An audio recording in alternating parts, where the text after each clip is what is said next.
doing the press tour for Fantastic Four, is it safe to surmise that y'all knew that the movie wasn't great? We made a film together, the ill-fated Fantastic Four reboot. So it's what maybe that movie deserves a second look. No, I don't think so. Does not. Right. Fan Four Stick is one of the worst superhero films I've ever seen. I wasn't upset after I saw Fantastic Four. I felt sorry for it in the same way that I would feel bad if I hit a dog in the street and took it to the vet and was like, please put this thing to sleep. It ends up being a movie for nobody. Well, it makes Batman and Robin look like the Dark Knight. Seriously, this movie for sure gets the go fuck yourself rating. Enough said. When I first saw the movie, I remember talking to one of the studio heads and I was like, I think we're in trouble. Right.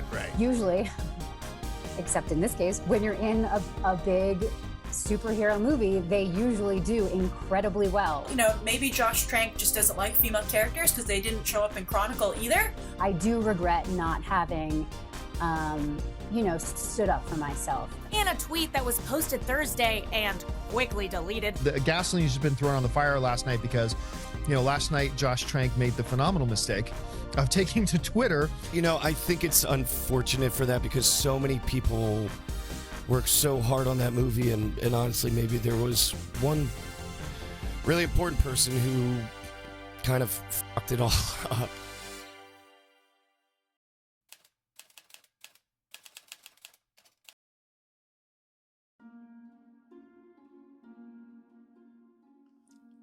The first 20 years or so, I was just doing regular comics. Then, after a while, I really wanted to quit because I felt while Martin Goodman was a great guy and a good publisher, I didn't like really what he wanted me to do. He felt comics were just for young kids or stupid adults.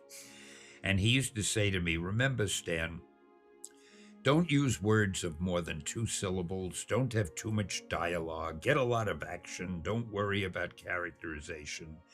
And that was fine. I was doing it and the books were doing well and I had a steady job, but it wasn't satisfying because I really think of myself as a reasonably good writer. I like to write. So I really wanted to quit and try something else. And I remember Joan said to me, Stan, if you want to quit, before you do, why don't you do one book the way you would like to do it? The worst that happens is Martin will fire you, and so what? You want to quit anyway. So coincidentally, at that time, he had found out that our competitor, DC Comics, they had done a book called The Justice League of America, a group of superheroes, and it was selling very well. And he said to me, Stan, why don't you do a book about a group of superheroes? So I figured this is my chance to do it my way. But instead of making them heroes who wore costumes, I tried to make them real characters living in the real world. The hero wasn't just a perfect guy. He was a fellow like me. He talks too much. He's a scientist, quite boring. He was always boring the others. The obligatory teenager in the group.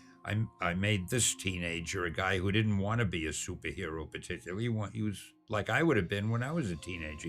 He wanted to go out with girls and ride a sport car and so forth. The girl, instead of an obligatory female who always has to be rescued, she was a fighting member of the team, and she also had a superpower that was as good as anyone else's, and the fourth guy was a monster. And I used him for both pathos and humor, because he was always fighting with the others, and not physically, but verbally. Instead of having them live in a fictional place, I plunked them right down in New York City. I'm walking here!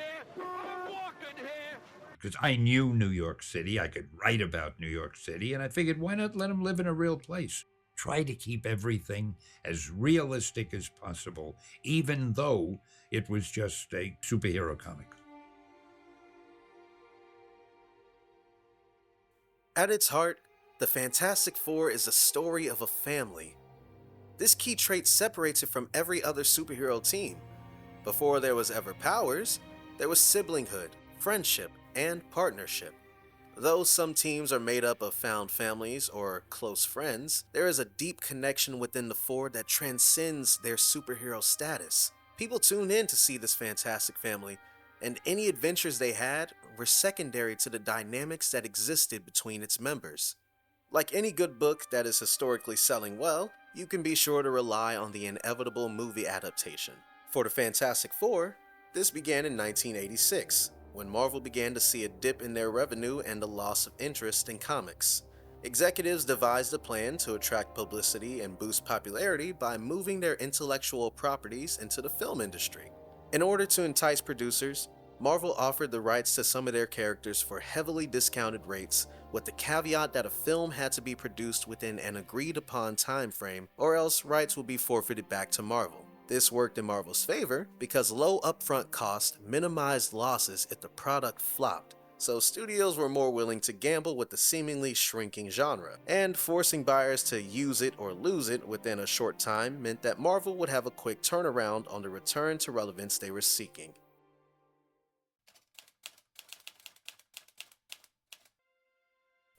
The film rights to the Fantastic Four were eagerly purchased by German producer Bernd Eichinger of Constantin Film, who worked on films such as Downfall, The Neverending Story, and The Name of the Rose. Eichinger reportedly had a long-standing interest in adapting the Fantastic Four and seized the presented opportunity without waiting to secure cooperation from any larger studios. For a mere $250,000, the screen rights of Marvel's first family would remain his as long as a film began production by December 31st, 1992. Momentum on Eichinger's Fantastic Four would evaporate before it had even begun. His hasty purchase had started the ticking clock, but he was failing to convince other studios to see the potential in investing in the project. When the deadline inevitably drew near, Eichinger was forced to accept that if he wanted to maintain his ownership of the film rights, he was going to have to proceed with no investors.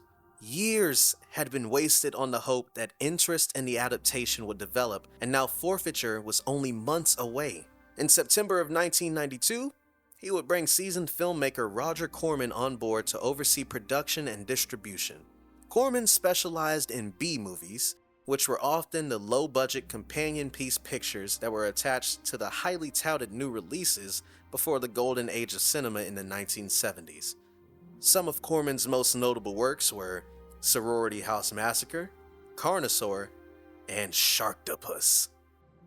His experience in making movies with limited time and money was a much-needed asset for this strained project. A budget of $1 million was set, and the ball started rolling. Recruiting a cast and crew to work on unpopular material for very little pay and on such short notice was no easy feat.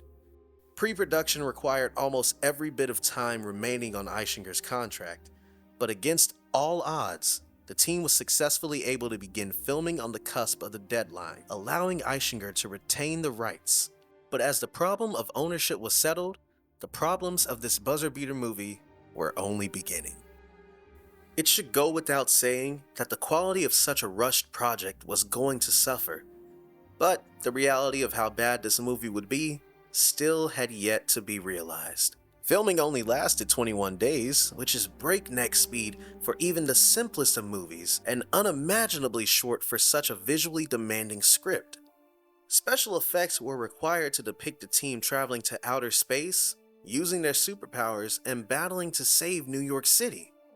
Sci-fi elements such as these, and the practical rock suit required for the character of Ben Grimm, no doubt complicated the filming process, and makes the 21-day time frame even more mind-boggling.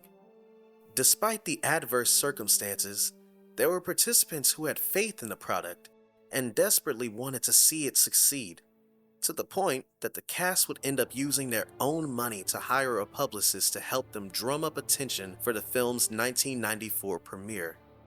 Unfortunately, no amount of grassroots promotion could have changed the inevitable. Upon seeing the finished product, Marvel would put an unceremonious end to the planned release. The intent of allowing adaptations of their work was to rehabilitate the public's perception of superhero stories and gain new audiences. Executives felt that releasing such a low-budget product would have the opposite effect and cheapen their brand. To save face, they would end up repaying the money that Eischinger and Corman spent by buying the movie from them. Marvel would then order the destruction of all existing copies and cut their losses. I first encountered it while I was at Starlog magazine, and we covered that movie because as far as we knew, so as far as the editor knew, it was a Fantastic Four movie, worth coverage. I think at some point I did have a copy of it. I think at some point I got my hands on it. I then did encounter the movie at conventions, both, on VHS, well, only on VHS. You pass by the booth and somebody would be watching it or somebody would be up on display. And I don't know how many people bought it because it didn't look great. This is for being a real jerk. Over time, accusations would be levied against Eischinger that the film was never made in good faith and was just a shameless act of malicious compliance with his contract. However, he has always maintained that he was passionate about the Fantastic Four and that it was his intent to create a faithful and well-constructed adaptation. The way Eischinger tells it, the final product was a genuine endeavor shaped by its less than ideal circumstances, and even though it was not his vision, he still would have wanted to see the movie released to theaters. Marvel executives, specifically Stan Lee, did not believe his claims and were displeased to see their IP mishandled. After some litigation over the contract, a new agreement was negotiated. Eischinger would retain ownership of the film rights, so long as a Fantastic Four movie was put into production within 7 years of the previous installment's release date. For years, this film lived in obscurity, little more than an urban legend to even the most dedicated fans. Despite Marvel's best efforts at erasing all traces of this project, a bootleg was captured at the singular time a public screening took place. After being copied and passed around fan communities, it was eventually uploaded to the internet. Despite the obvious flaws in the conception and execution of this movie, its creation was made possible by the best efforts of its cast and crew. It is comforting to know that their passion can be seen and appreciated by fans decades after their doomed endeavor crashed and burned. Coming out the other side of the debacle, Bernd Eischinger would emerge still holding the film rights that he nearly lost with the new ticking clock. An agreement had been struck that Constantine Film would sublease the rights to Fox, in which the two companies would begin a collaboration on a new Fantastic Four film. This agreement was also time-sensitive, set to last for 7 years, and the new project was expected to start production by 2001. Fox, confident in their abilities, estimated that the movie would already be released to theaters by that time. Eischinger had been given a second chance, new resources, and 7 years to figure out how to bring his original vision into reality. While this fresh start was certainly more put together than the last disastrous production process, to say that development was smooth sailing would be a lie. A script that was written and set to be directed by Home Alone and Harry Potter director Chris Columbus was the first iteration to form. But over time, budgetary concerns and studio interference would see the project pass through 6 directors, and it underwent numerous rewrites along the way. While under the helm of eventual Ant-Man director Peyton Reed, I developed it for the better part of a year with 3 different sets of writers, but it became clear after a while that Fox had a very different movie in mind, and they were also chasing a release date. So we ended up parting company. By 1999, Fox and Constantine realized that not only were they nowhere near their release goal of 2001, but they didn't even think they could begin production by that deadline.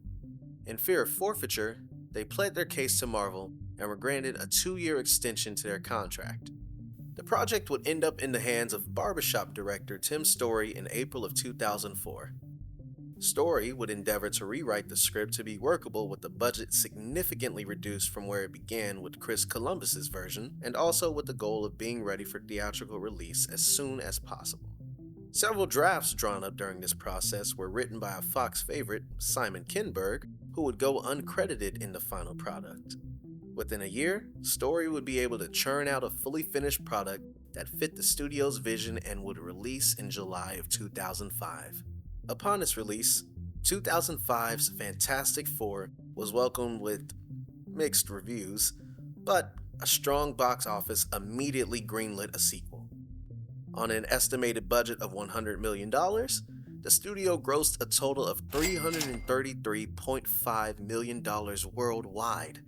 The original film's release date came at the perfect time, hitting theaters just 1 year after Sam Raimi's Spider-Man 2.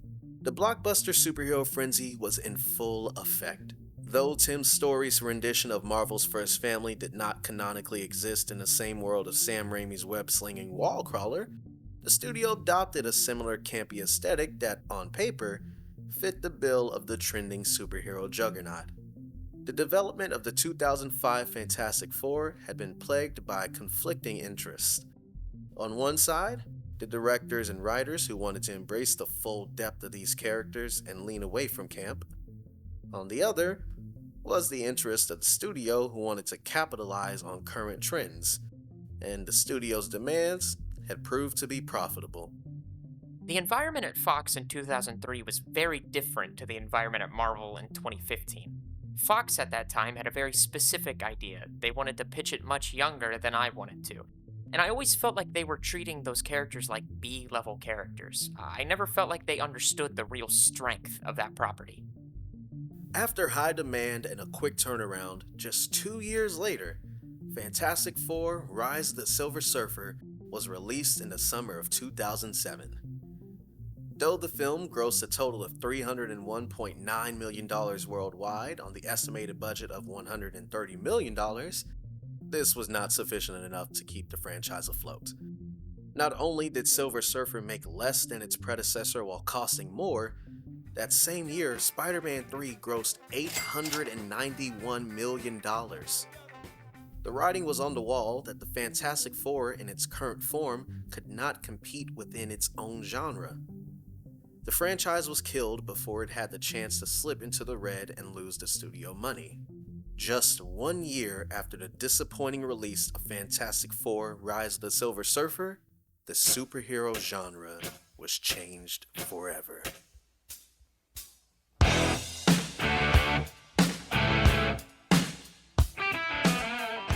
Jon Favreau's Iron Man threw not only audiences, but studios into a loop when it actually did what many had thought to be impossible.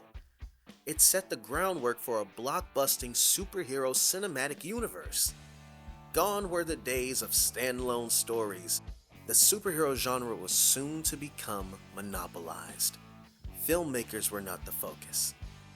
Actors were not the focus. The IP became everything.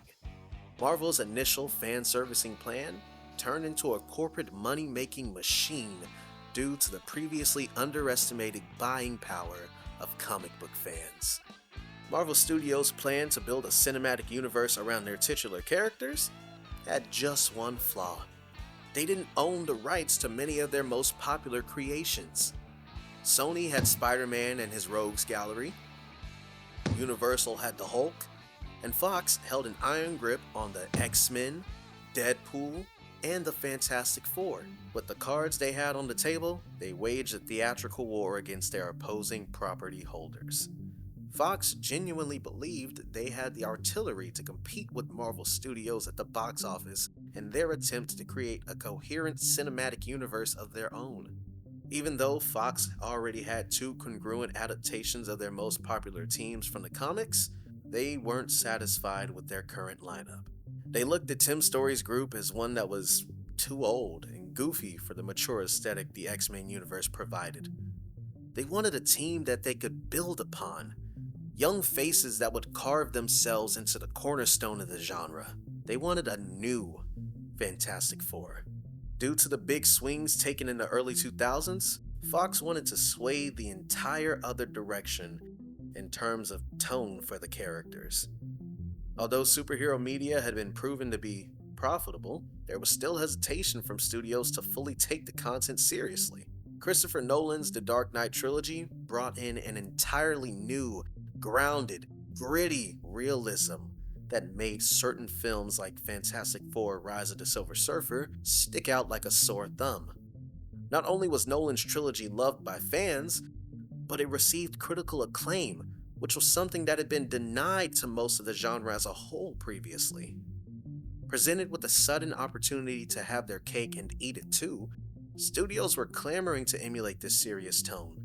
Films such as Mark Webb's The Amazing Spider-Man reboot, the Michael Bay-produced Teenage Mutant Ninja Turtles, Dean Israelite's Saban's Power Rangers, David Ayer's Suicide Squad, and most notably Zack Snyder's DCEU trilogy, produced by Christopher Nolan himself, implemented this lucrative strategy. The same way that Fox co-opted colorful camp, they would follow suit towards the pragmatic adaptations of comic book properties in an attempt to capitalize on what was hot at the time. To achieve this, they needed a director with the ingenuity, awareness, and grit worthy of adapting such a beloved and iconic comic book property. Cut!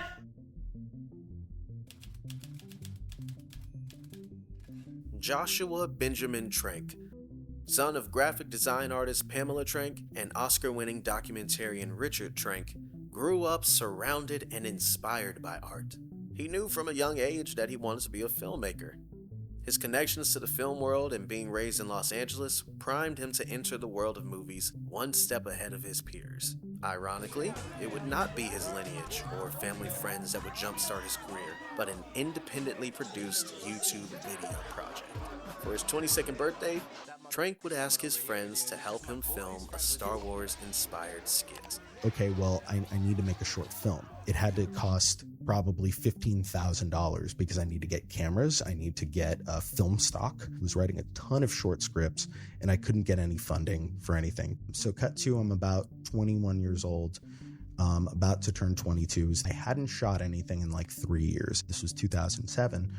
I had this idea to do like a video like I had seen on there where it was just a fight at a college party, except when the camera finds the fight, they're fighting with lightsabers and that somebody's going to get stabbed, and then the cops show up and they're stormtroopers and somebody gets arrested. And just for fun, I shot it over the weekend of my 22nd birthday. I actually called up a lot of people to get them involved. Everybody I call, I would describe what this was. I got 6 people. You know, I bought beer and all, like, I'd give you beer. And the 6 people showed up and I had to figure out how to make it look like there were more than 6 people. They had funny wigs hanging around.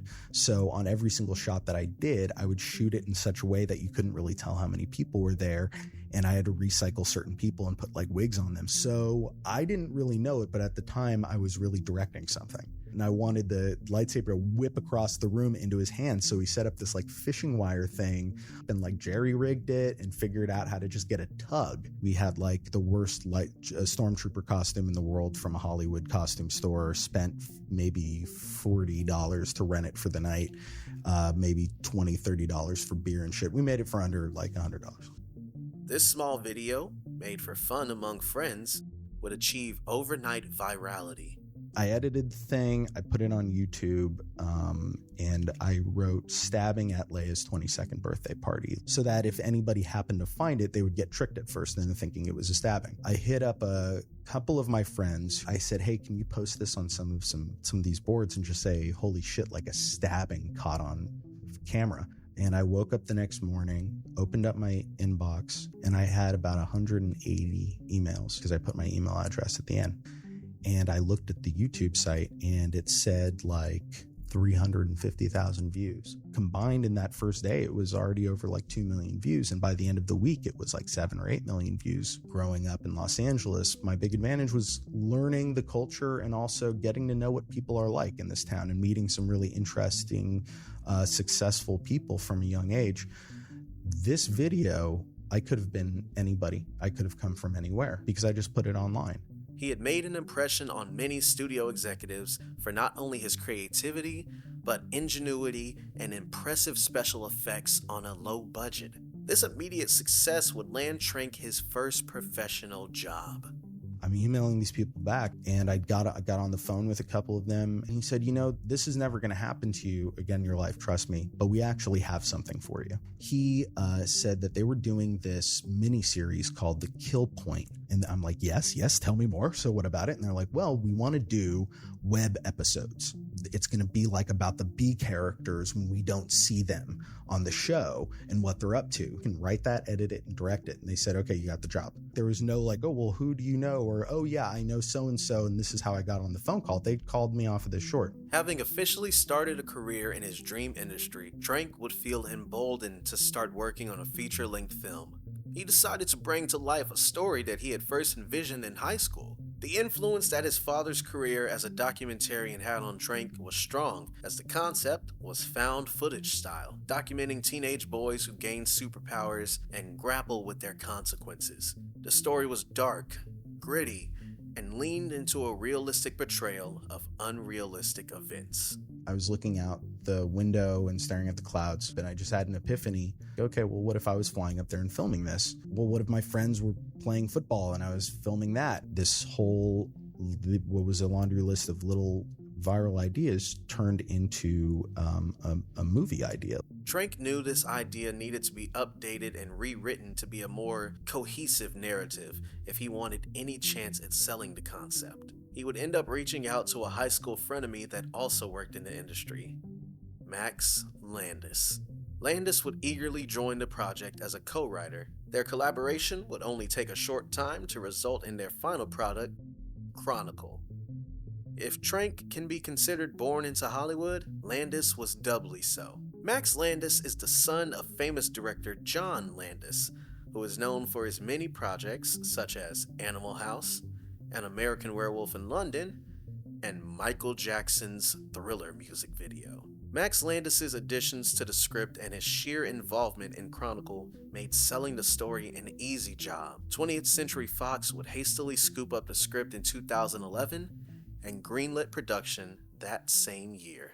Well, one day I'm in the high school TV station, and this guy comes in pitching these ideas, and it's this guy named Max. It was one of those like weird frenemy things because like, hey, he's animated and really into movies, and I'm really animated and into movies, and there can't be two of us in this one place.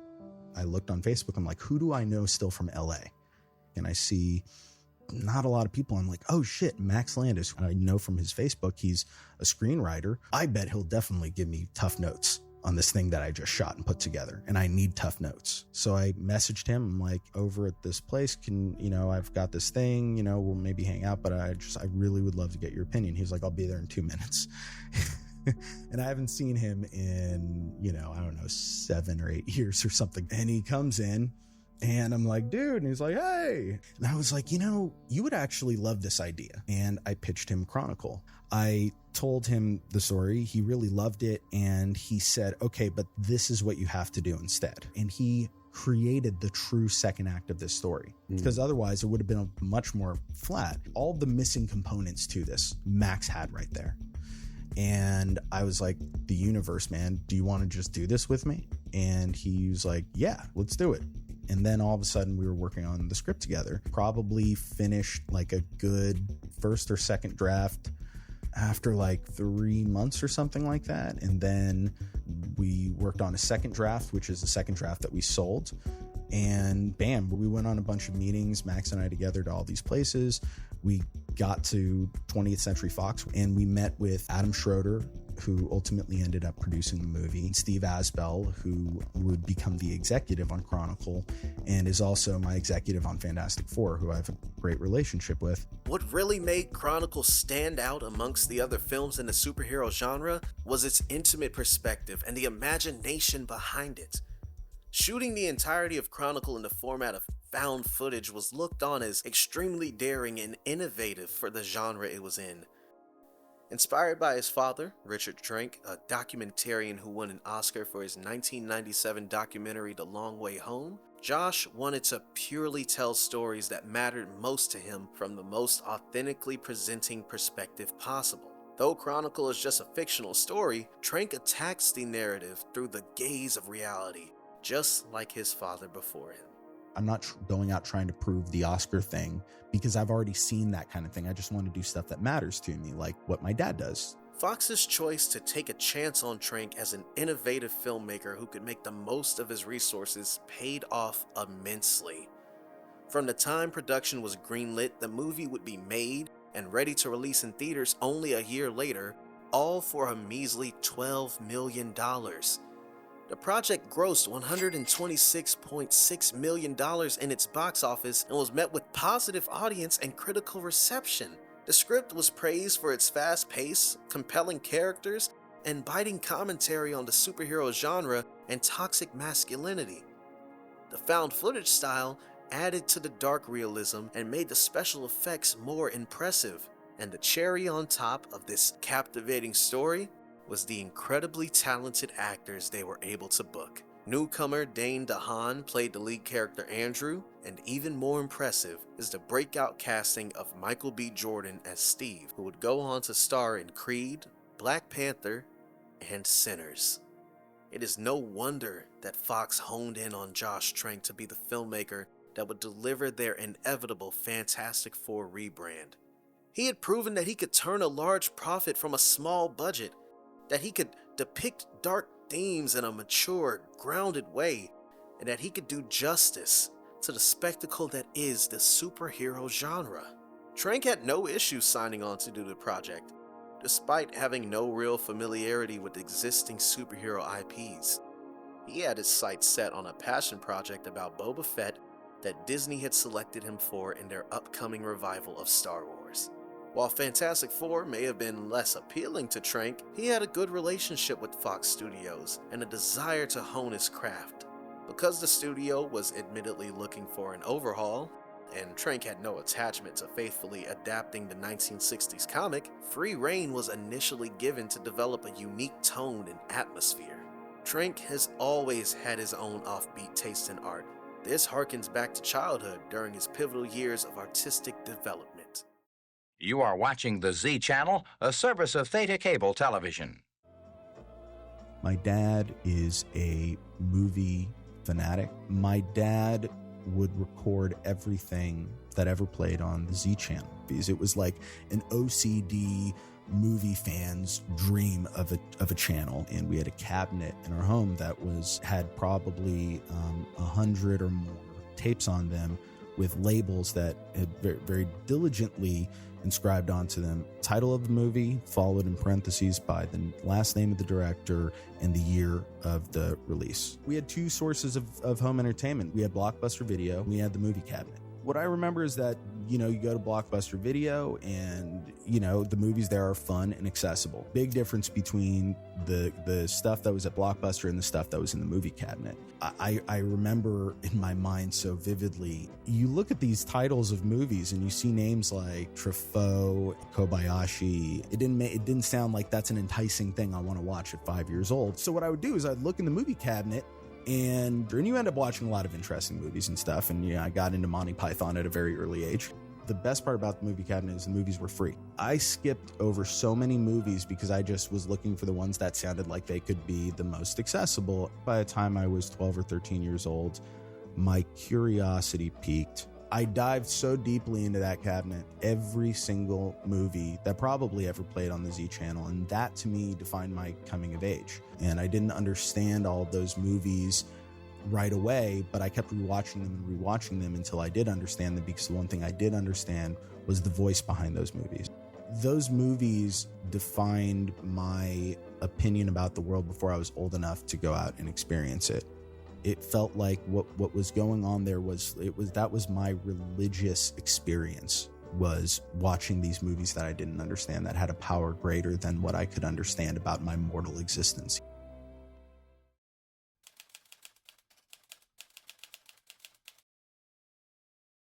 Trank's unique and daring approach to this pre-established fictional property was to draw on the great horror directors of the past. Trank latched onto the physical transformation endured by the Fantastic Four when they received their powers. He pitched his concept to Fox as focusing on how horrific the changes to their bodies would be if it occurred in real life. He wanted to pay homage to classics such as David Cronenberg's The Fly and Ridley Scott's Alien. The selling feature of this movie would be body horror. Fox found this new angle compelling and approved the direction Trank wanted to take. I have a take. I had written in high school, and a lot of it dealt with bodies changing horrifically. So I went over to her office, I pitched her a couple of scenes and overall how it would go down, using a lot of influences from the Ultimates, but a lot of it actually stemming from the first year Fantastic Four run of Stan Lee and Jack Kirby. Everybody was excited about this vision from the beginning, and they condoned it, and there was a lot of creative love in the process. Like, how weird you make Chronicle, which everyone sells as, hey, it's a fucking superhero movie, but it's a comic book movie without the comic books. It does help shape how people see a comic book movie. And then they give you Fantastic Four, and you get judged by the same fucking people who are like, that's what a comic book movie should look like. It's crazy, man. Like, you made your own bed in a weird way. What I've loved about everything I've seen on Fantastic Four so far, it's a take. Like, there's a take to it. It wasn't just like, we're making a superhero movie. It's a science fiction take on the material. And the material, while it was born on the comic book page, Stan Lee wasn't going, superheroes. He was making a science fiction story with fucking monsters in it and stuff. Very sci-fi. It has like a Cronenberg Fly feel to it. Man, this is science gone wrong, and with good acting, and we're treating it seriously. I love movies that take shit seriously. Instead of doing it about spandex, let me do it about science. And that excited me. This version of the Fantastic Four feels like a Ridley Scottian take on superheroes. Somebody like my dad would have watched this without going, is this a comic book movie? Because he would have been like, this looks like Alien, and been down for it. I look at that film and I'm like, holy shit, that's fucking interesting. Like, that to me, if you're going to try again or going to reboot, that's a fucking take, man.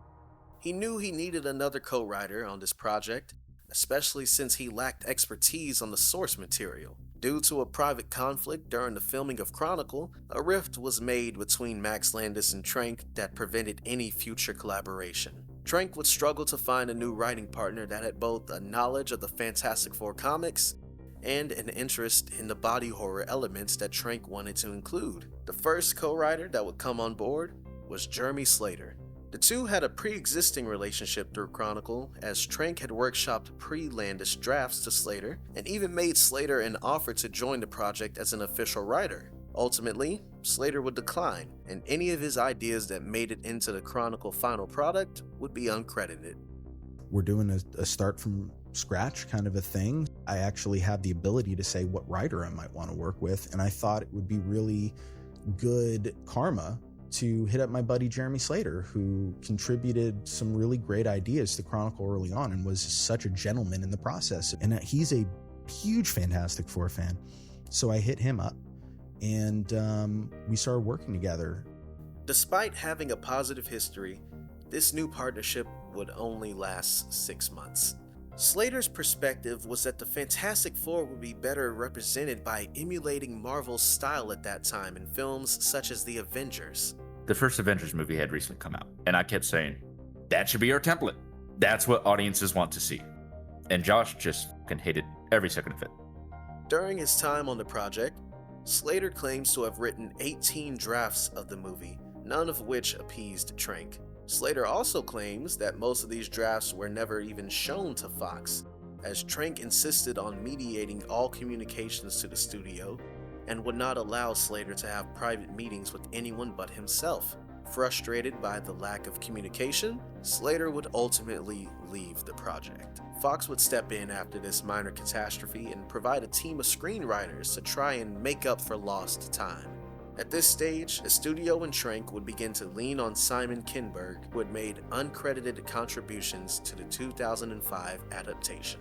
My first real conversation about the new or this Fantastic Four was with Josh Trank, the director.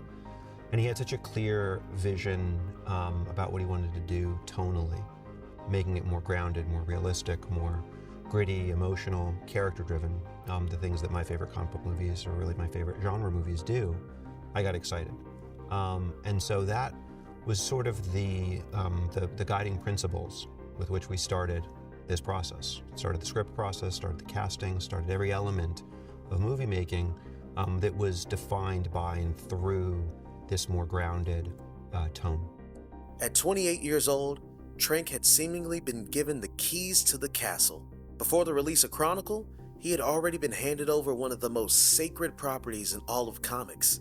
The studio was game for his new age, science-driven take on the beloved IP. This honeymoon phase would be short-lived, however, as casting announcements rolled out, an intense and belligerent backlash would rise and take center stage.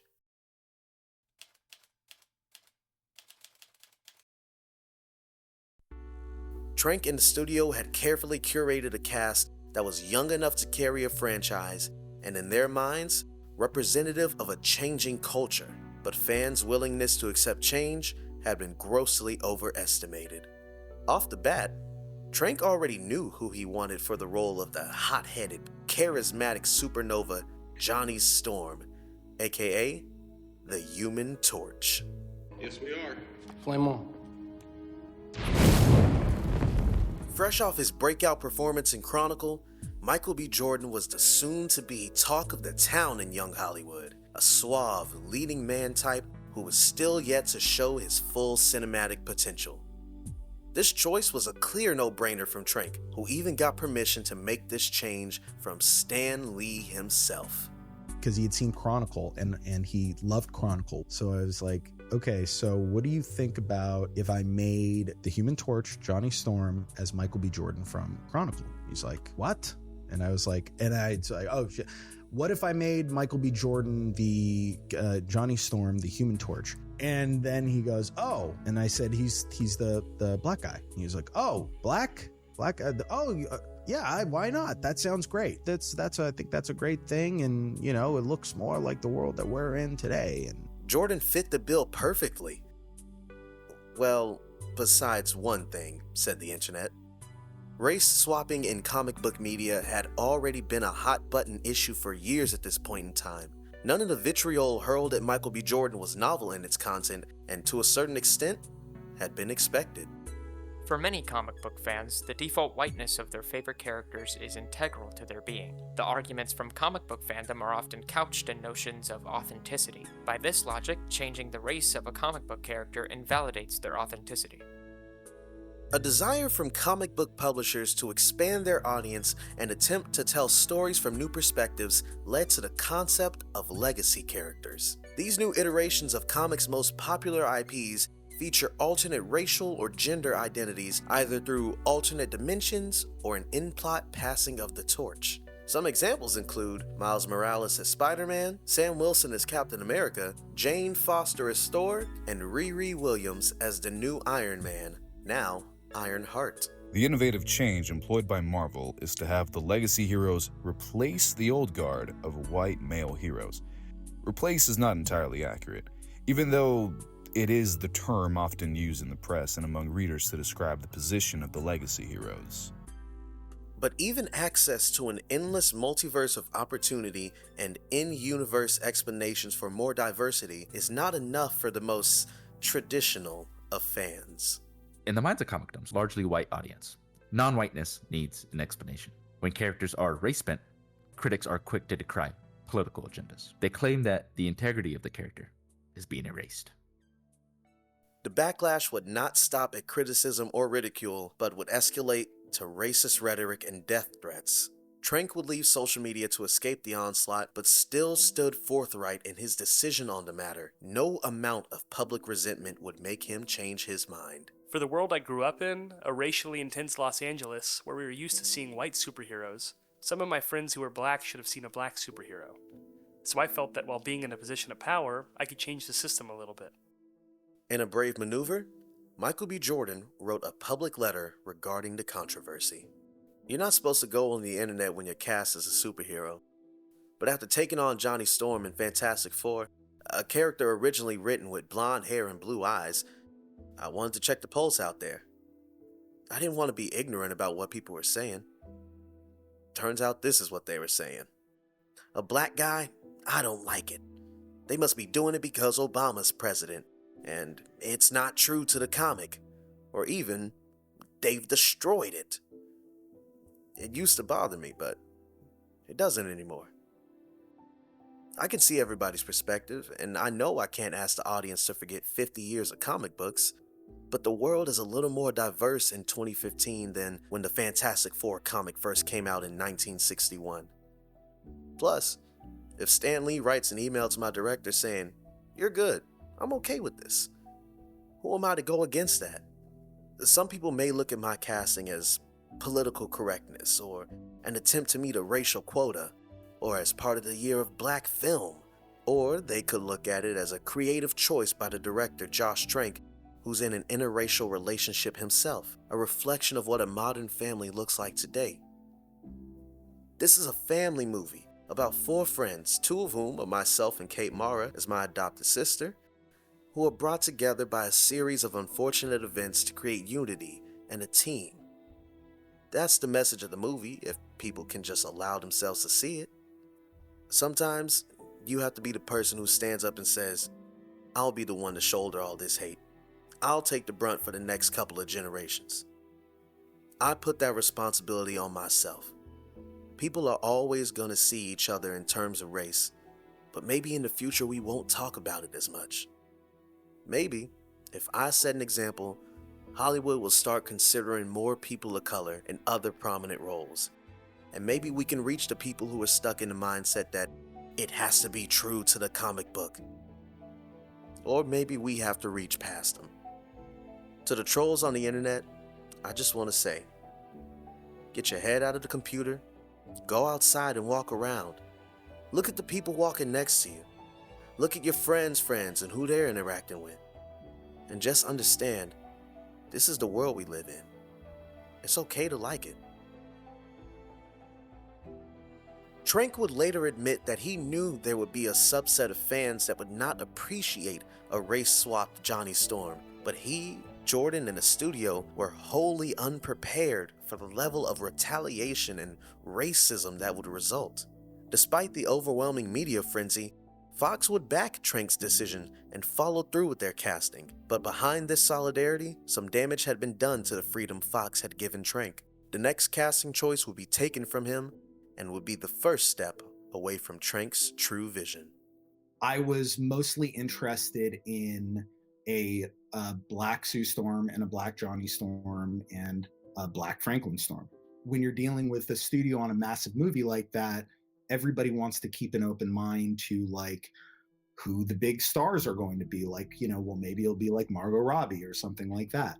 But when it came down to it, I found a lot of pretty heavy pushback on casting a black woman in that role.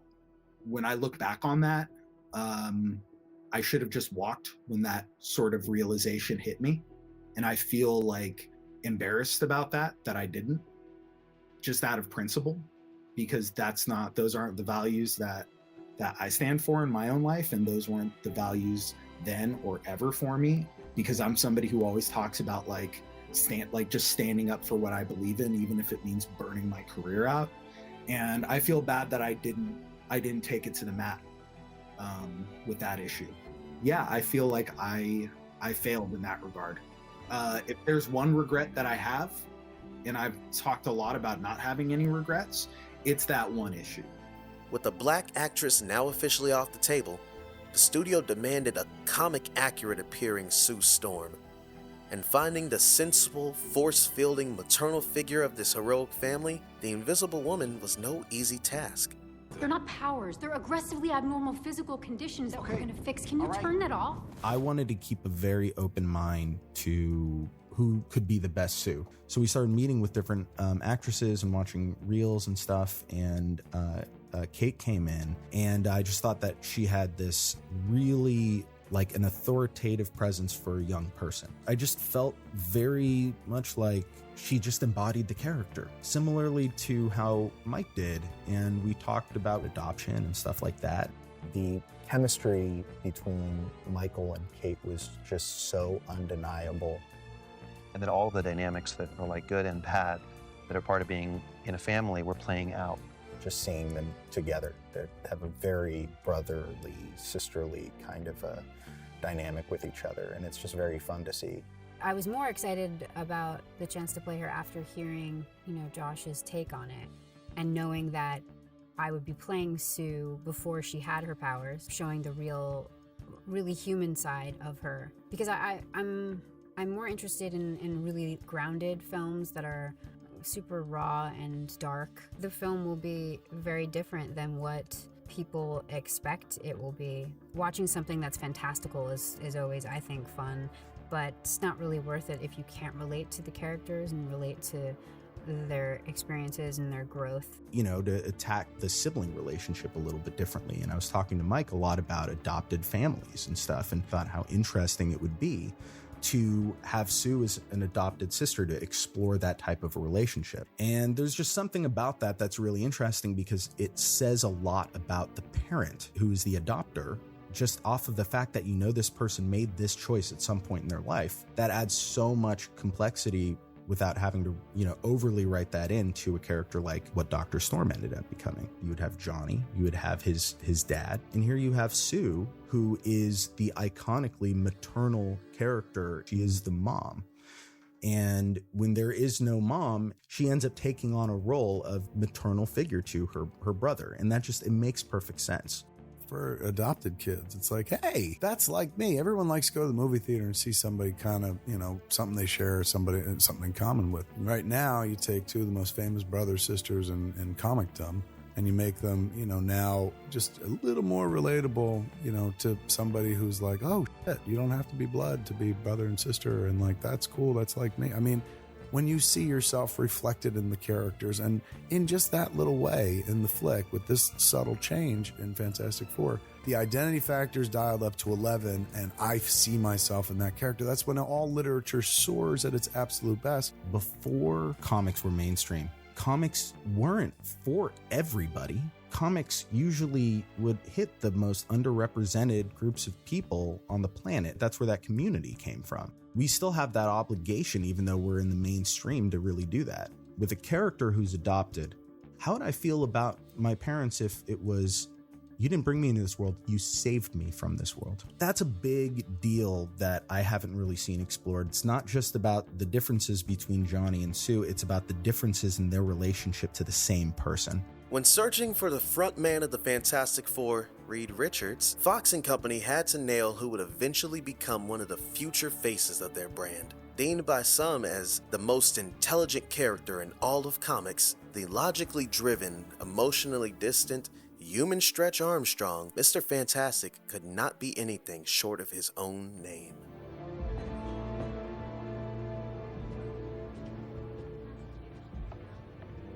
Made it ugly. Trank knew it was only a matter of time until he worked with bright up-and-comer Miles Teller on a feature film. In fact, Teller was in the running for a lead in Chronicle, but was unable to be cast due to his already agreed-upon involvement with Nima Nourizadeh's Project X, another found-footage film. Tel, what's cracking, bro? We go to North Pass. Yeah, you big fans. Huge fans. Cool. Awesome. Look, we're making a movie. During the audition process, I had seen a movie that somebody passed along to me called Rabbit Hole, starring a young Miles Teller. He came into audition and knocks it out of the park. I'm thinking, like, this guy is so good, how could he not be the main character? When you cast your leading man on a movie of this budget, they all really want to feel like this guy can do that. But Whiplash came out, and it was a very easy decision at that point. Say it louder! I'm upset! Carl. Though there is not any confirmation within the film itself, Teller's performance and evidence within the text of the script hints at the possibility of Reed Richards being on the autism spectrum, just like his comic book counterpart in Grant Morrison's Marvel Knights Fantastic Four, and in Roberto Aguirre Sacasa's Season 1 origin story. Reed possesses a narrow scientific intelligence. He struggles with neurotypical emotional responses. He spends days isolated in his laboratory, obsessing over research. He lacks social awareness, especially in his relationships with team members, Ben, Johnny, and Sue. He prefers solitude to company. He frequently avoids eye contact. He is inappropriately verbose. He takes things literally and he is upset by changes to his routine.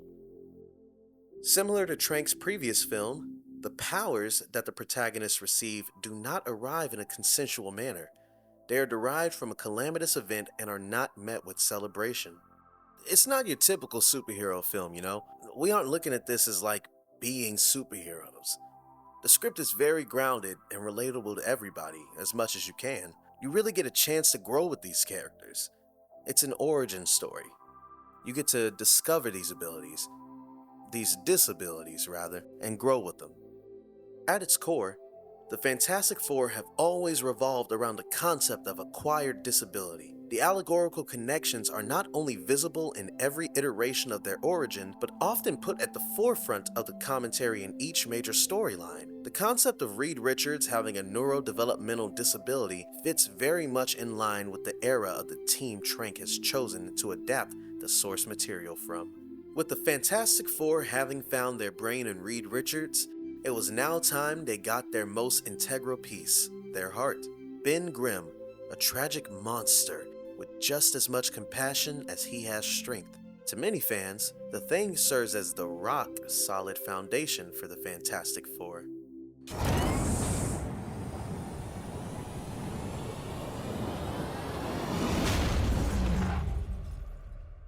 I was a huge fan of his, and I love Billy Elliot, man. That fucking movie is so much heart. That movie was about this working class kid who gets shit on by everybody. This toughness in him as this young kid to overcome all of his obstacles. There's a strength there in the heart. This character is so important. We don't want to just cast a tough guy. Right from the beginning, I wanted there to be an arc to this character and something to wrestle with, which is really that in the intensity of the macho versus the heart. So with all of these characters, I didn't want to go for an easier two-dimensional sort of this is how he gets into the story, and here you like this actor or you don't. I wanted to understand that character in this story. And I talked to Jamie a bit about his experience on Tintin. It was a combination of performance capture and motion capture and a bunch of different things. But what intrigues me about that process is it is pure acting. And I once had a meeting with Andy Serkis a long time ago, just like a general meeting. And I was so curious about what his involvement in that type of performance. And he actually mentored Jamie. There was like this connection there of these actors, this movement of these actors involved with Andy Serkis, where they've reinvented the theatricality and acting that comes with like, okay, but you're in like this virtual environment, but it's like so good like anything else. Everything is animated and loyal to what the actor is doing at the end of the day. The animation it feels real, because what we did is my production designer and I, Chris Seekers, had this idea to build a maquette of just the shoulders to the head. What we're holding any of the visual effects companies to later on isn't this is what it needs to look like under our lighting. We're going for the horrifying nature of that experience, which is a lot of Elephant Man in it. You know, John Muir character. To go for that level of being trapped inside of that body, but there's this sweet soul in there who transcends the frightening looks. A story can only be as good as its villain. Who would be given the monumental task of bringing to life one of the most revered, methodical, charismatic tyrants that is among the best written characters in all of fiction? How do you properly cast Dr. Doom?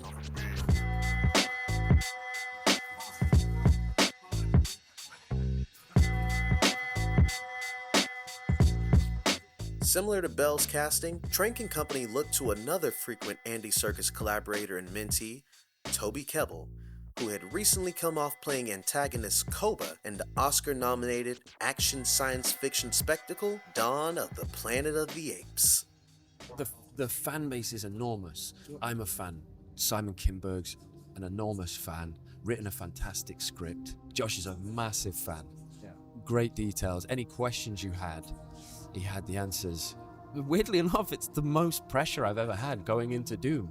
I put it on myself, but I was like, geez, I've got to get this The costumes were so fantastic. Putting on the undersuit, putting on the cooling system, because we were in Baton Rouge and it was 10 billion degrees every day and maximum humidity.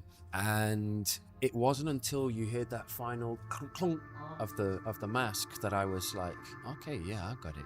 I couldn't hear a word. I had earbuds in. I got to be so solitary. Got to play around in ego, which is all Doom is. And I could see them all having fun and enjoying themselves. Couldn't hear a word until their mics got turned on. But I was coming over a big tannoy system, you know? So every time I spoke, it was like, this Doom. I was like, because every time I spoke, people would be like, what the? So I was given all the tools. So if I fail, crucify me, man, because that's just, I had so many tools to help me. Well, I think I was a little spoiled on set, because I think Josh's favorite character was Doom. I'm talking for him, maybe it wasn't, and he'll clarify otherwise. But I was a little spoiled because he and I got on and we would have deep, dark conversations. When I'm Doom, he doesn't have to talk to anybody. He's got a mic, I've got buds in my ears, and he can be like, hey, Toby. We'd be like, hey, Josh, how you doing? And we just have a private conversation. He didn't beg great things from me. He trusted me and I trusted him. So I was very spoiled with what Josh brought to it. With Doom, we both understood what we were trying to achieve. I really enjoyed my time with Josh. Keppel has gone on record numerous times stating that he thinks Dr. Doom is the greatest villain ever in fiction. Playing a role of this magnitude was intimidating, but his passion for the character only made him try harder in his portrayal of the masked miscreant. I very much play Victor as if this is the best thing that could have ever happened to him. No one else sees it that way. Everyone sees Victor as very damaged. Victor sees this as a great opportunity. He amalgamates his environment suit into something that he can live in, something that he can survive in. It's based in science. It's science turned magic, which almost is what it always was, you know. While the total cast was controversial to some fans, the rising star power that had been recruited was undeniable. As principal photography approached, however, it became evident that somewhere along the way of pre-production, the trust Fox had in Trank began to sour. Insiders to the industry have long speculated on how much of a role the conflict over casting lesser-known actors played, or whether mistrust began when script development hit so many roadblocks. Either way, what matters is that previously the studio had been willing to take a leap of faith that this alternative and dark version of Marvel's first family would be marketable. But days before filming would begin, their feet ran cold.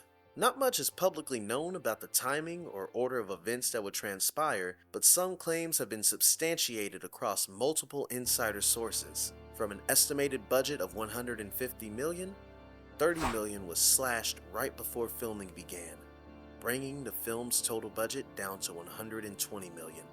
This monumental change meant the studio would have no choice but to remove entire action set pieces that were yet to be filmed, resulting in an action movie that only contains a total of 3 minimal action sequences. The movie that Josh Trank and Fox had agreed on making included 3 really big action set pieces.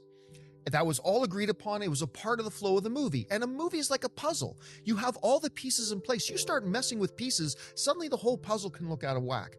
And they had agreed on this vision for a film and whatever.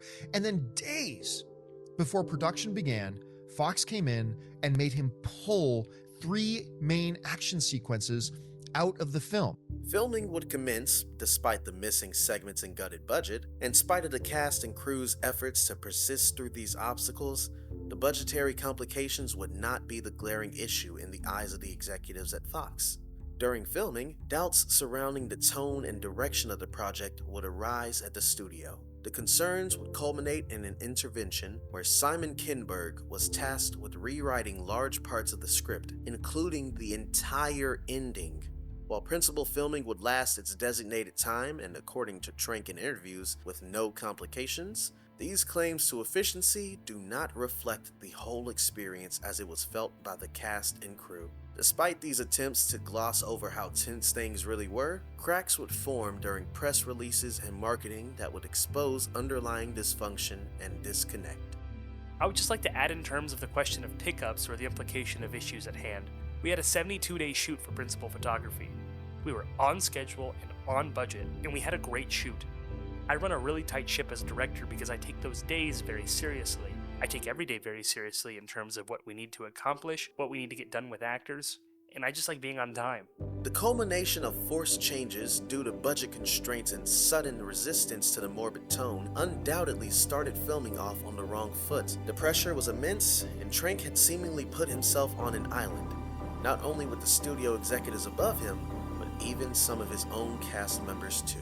At the time, there was mostly silence in the press about this movie, as there were no leaks and all participants were tight-lipped regarding their experiences. Gradually, over the following years, first-hand accounts would emerge, rumors would develop, and some of the involved actors would comment on how their time on this project affected them going forward. Rumors of Trank showing up to work inebriated and belligerent would circulate through anonymous sources claiming to be connected to the production. The consistent through line of the stories being pushed around this time was interpersonal conflict between Trank and just about everyone else on set, though supposedly, Kate Mara would receive the worst of his ire and had even been driven to tears at one point. In a 2020 interview with Perry Nemiroff, Mara commented on her experience on set.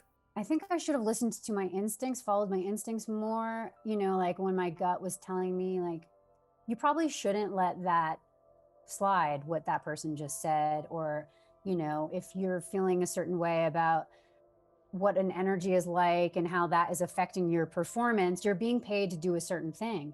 And if something is in the way of that, you have the right to speak up and say, I'm actually not able to do what I am here to do because of X, Y, and Z. When you're in a big superhero movie, they usually do incredibly well, almost always, except in this case, even if it's challenging or this or that, or, not everything's perfect, like it's probably good for you to do it. That was sort of what I was being told and also was telling myself. And I don't regret doing it at all, but I do regret not having stood up for myself. I regret that for sure. Because if my daughter ended up acting and was in a situation like that where she felt like she couldn't speak up. Meanwhile, I'm a pretty tough person, and I really do advocate for myself. If I was in that situation today, it just wouldn't have happened, or it just would have been a different environment, I think. So again, like good learning experience, This insight is the only commentary that Mara has ever provided on the subject. The interpersonal conflicts continued to expand as Trank's behavior wasn't directed exclusively towards Mara. Some inside sources reported that Trank allegedly got into very public and heated disagreements with top-billed star Miles Teller that, according to Entertainment Weekly, nearly became physical, with Trank and Teller chest to chest, daring each other to throw the first punch. Neither did. This is especially notable as Trank had initially worked very hard to ensure Teller's inclusion on the project. If something happens on set, I think you should be professional about it. I don't think you need to talk too much about it. I think that's a pretty personal relationship. The people you made it with know what happened, and that's fine for me. This interaction would later be downplayed by both parties and characterized by Polygon as a moment of miscommunication between two Type A personalities. Smaller rumors would surface and disappear as well, such as the set's video village being physically sequestered by a black tent, or Trank micromanaging actors down to the timing of when they should blink. The truth of these claims has never been substantiated by credible sources and remains anonymous. A dynamic that Trank would elaborate on in a 2020 Polygon article was that of himself and Emma Watts, who was at the time president of Fox. He would compare their communications to the demilitarized zone in the Korean Peninsula, stating, "There was never bad news per se, but the general feeling was that war could erupt at any moment." Things would only escalate once principal filming wrapped. The first cut of the film was assembled and, according to Trank, took Fox executives off guard. The morbidity and grotesque elements of horror left them feeling disturbed, and they communicated to Trank that they felt fans would feel alienated. This change of face was unexpected because from the get-go, Trank had pitched a body horror sci-fi film and the studio had eagerly agreed. And now, They were claiming to be openly opposed to all the elements of his film that were non-traditional and off-putting. Fox would scramble to schedule reshoots and rewrites, which did not include Trank as a collaborator. These reshoots were how the studio planned to see through all of their changes, as well as when the finale was slated to be filmed after enduring a total transformation by Simon Kinberg and company. After filming had already wrapped for Fantastic Four, actor Toby Kebbell unintentionally created one of the biggest headaches that the studio would face regarding fan backlash when he revealed some key details about his iteration of the iconic Dr. Doom. There's a mild change, and I'll tell you just because of our history. He's Victor Domashev, not Victor Von Doom in our story, and I'm sure I'll be sent to jail for telling you that. But the Doom in ours comes from him. You know, I'm a programmer, very antisocial programmer, and on blogging sites I'm Doom. After a widely negative audience response, Trank and company were quick to deny the Domashev blogger claims made by Kebbell. Kebbell himself would later give a confusing and deflective comment on the whole fiasco in an interview with Collider's Perry Nemiroff. I need to follow up about something that you told my boss Steve a while back when you told us that your character was named Victor Domashev. Is that something that got lost between principal and additional photography? I think the fans heard that and said, "It's got to be Doom." And they knew that. I think that was me. I don't know why. I have brain tumors every now and again. And I just go, "Yeah, his name's Bill Winklebottom." And they print it. And I ruin everything.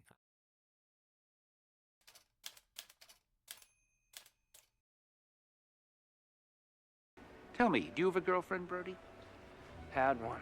We just broke up. The Thing. Is this Dork made of orange rock like the rest of his body? It's a superhero secret. Another major aesthetic change that the internet had a field day debating and lampooning was the choice to leave the Thing pantsless. Past character designs up until and after this point have always sported shorts, and the question of what is in the Thing's pants had been a joke in fan circles for many years leading up to 2015, but never carried many serious implications. Even Stan Lee weighed in on the issue. I guess common sense would say it was made of orange rock, too. I always thought it was more interesting to think about Reed Richards. As you know, he had the ability to stretch, and sexually, that would seem to be a great asset in many areas. But the decision to strip the rock monster sparked serious debates and new thoughts on how the Thing is represented. Some complaints began and ended at the rock crotch being an uncomfortable visual, but for some, it went beyond looking silly and into the realm of ruining the character. To them, robbing Ben Grimm of his decency and his genitals emasculates and muddles the emotional complexity of a man desperately holding on to his own humanity. I do think that getting rid of his pants not only creates more questions than it answers, but it also completely changes his character's journey. When you get rid of the pants, we assume he either goes to the bathroom in a very confusing way, or more likely, in this depiction, he just can't. So does that mean he doesn't need to eat? Does he have internal organs? Does he even have lungs, and can he breathe the same way? In this depiction, we go from questioning if he can fit back into society as a human, to questioning if he still is one. In every adaptation that predates the film, the Thing's classic exterior provides enough pathos already that directly questions his monstrous existence. Susie, look at me. You got no idea what I'd give to be invisible. Adding nakedness to the list of visual differences between him and other humans felt like Trank's Ben Grimm wasn't too concerned with being human again. The Thing's struggle in the comics isn't just questioning if he really is a monster, but rather what kind of human he is now. Scrutiny of this decision was not felt by all fans, and certainly not by the cast of the movie. It's been an active part of the discussion. But does the Thing wear pants? Is he naked? Is like, Right. But I guess he's usually is wearing them. I guess is the thing. If Like, then he was wearing some kind of pants. If then your brain would go to, oh, they made him little pants. Yeah. Which is more ridiculous than him maybe not wearing pants. So what if he's still in his, like, spacesuit? Underneath it. Underneath the rocks. Like, the rocks were on top. Yeah, well, I mean, the rocks in a way is a suit. So figure he would have pants on. Yeah, exactly. He's got And maybe you have some protection from those rocks, so maybe there's a way to find the real person in there. Yeah, just saying. Trank's rebuttal to the thing on screen not resembling his comic book counterpart. Well, I just believe in the first movie, you can't just give everything that's iconic. What do you do for the second one? You want that to evolve. You want to earn the raincoat. And it's like, well, if the raincoat doesn't fit into this movie, if we try to put it in, you're going to make some people happy for some reason somewhere, but then everybody else will be like, well, that didn't make any fucking sense. The resounding feedback from fans would eventually land with the creatives at Fox. The next time the team was slated to appear would have been in Tim Miller's hypothetical Deadpool 2, which seemingly replaced what was initially going to be the Fant4stic sequel within the studio's timeline. In 2018, concept artist Alexander Lozano shared what Miller's reiteration of the 2015 team would have looked like. The whole team consisted of comic-adjacent attires, with The Thing most notably having the most extensive rehaul. Tim Miller was very precise when it came to the description of The Thing. He wanted to make sure that I orient myself in the design as close as possible to the comic template to finally give us, the fans, what we always wanted to see on the big screen. From minor costume choices to revamping integral character details, internet discourse was on fire, and Trank was feeling the heat. Public frustrations would manifest in his personal life in very damaging ways. Ever since the backlash to the casting of a black Johnny Storm, Trank had been subjected to volatile hate mail and death threats from irate and racist fans. Genuinely fearing for his life, he would take to sleeping with a loaded gun every night, as he was consumed with paranoia. If someone came into my house, I would have ended their fucking life. When you're in a headspace where people want to get you, you think, I'm going to defend myself. Further disaster would strike Trank's life as word of the on-set conflict would reach Disney executives and spark concerns about whether Trank was capable of handling a Star Wars adaptation. After some discussions, it was agreed upon that it would benefit everyone if Trank sat out of the 2015 Star Wars celebration, though this choice would ignite the rumor mill with speculation, despite Trank feigning the flu. In May of 2015, it would be announced that Trank was separated from the project, a move Trank would claim was voluntary, though publications at the time would write that he was fired. Regardless of whether he was fired or chose to step away, losing a project that most directors dream of was a large blow to his career and mental health. The week after the Star Wars news broke, The Hollywood Reporter would publish an article revealing rumors that Trank had caused over $100,000 in damages to the rental home in Baton Rouge provided to him during the filming of Fantastic Four. The most popular narrative surrounding these claims is that the damage was primarily caused by Trank's dogs, which were left unattended in the house for hours a day, and that when the landlord sought to evict Trank, he would deface images of the landlord's family in retaliation. Sources claim the landlord filed a civil suit that was settled by Fox with the agreement that all court records be sealed. As a result, there is very little information publicly available, though this did not stop speculative reporting on the situation. Amid rumors of a difficult set environment and spiraling behavior, Trank's reputation was plummeting in the eyes of fans who were growing ever skeptical of the film. Trank has refused to comment on the situation many times, and when interviewing with Polygon, he only had this to say. There have been a lot of times when I've been told, this is how you should handle this. And I handle it in a different way, and it turns out in my favor. And then there have also been times when I've been wrong, and it has only resulted in complete disaster.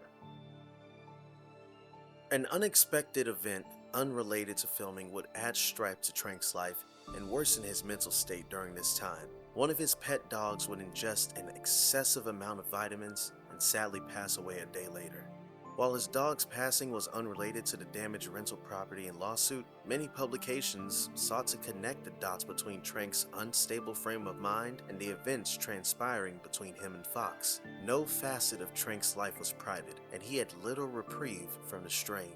In the prime of his career, Trank had mentally hit rock bottom. Things seemingly couldn't get worse. Dissatisfied with the grounded, horrific take on the science-based superheroes, Fox panicked. They realized they had an incomplete movie that didn't feel like it fit their brand. In a pusillanimous act, the studio heads at Fox demanded a creative overhaul. Reshoots would be much more than just shooting a cheaper finale. Reshoots would retool the entire premise of what Trank aimed to build. Comedic quips were added. Trank's narrative became reworded by stale one-liners and obvious ADR. Whole scenes were deleted. Just like the 4 scientists who journeyed to Planet Zero, Trank's movie was maimed, and there was no overcoming that. Rewrites began on Trank's original draft, which are credited to writer and producer Simon Kinberg, though other unnamed writers were brought in as well. Many of the changes made included scenes that added in witticisms that do not match the tone of the footage that had already been shot during the originally scheduled principal photography. These rewritten scenes stick out as obvious reshoots not only for their peculiar tone, but due to the blatantly obvious wig Kate Mara had to wear due to her hair being cut before the reshoots commenced. Even if one wasn't able to identify the scenes that were shot later on through the dialogue, any standard audience member could identify the platinum blonde wig on Sue's head. Decisions such as this so obviously lacked care. Fox didn't have intentions of fixing Trank's movie, they wanted to simply finish their product.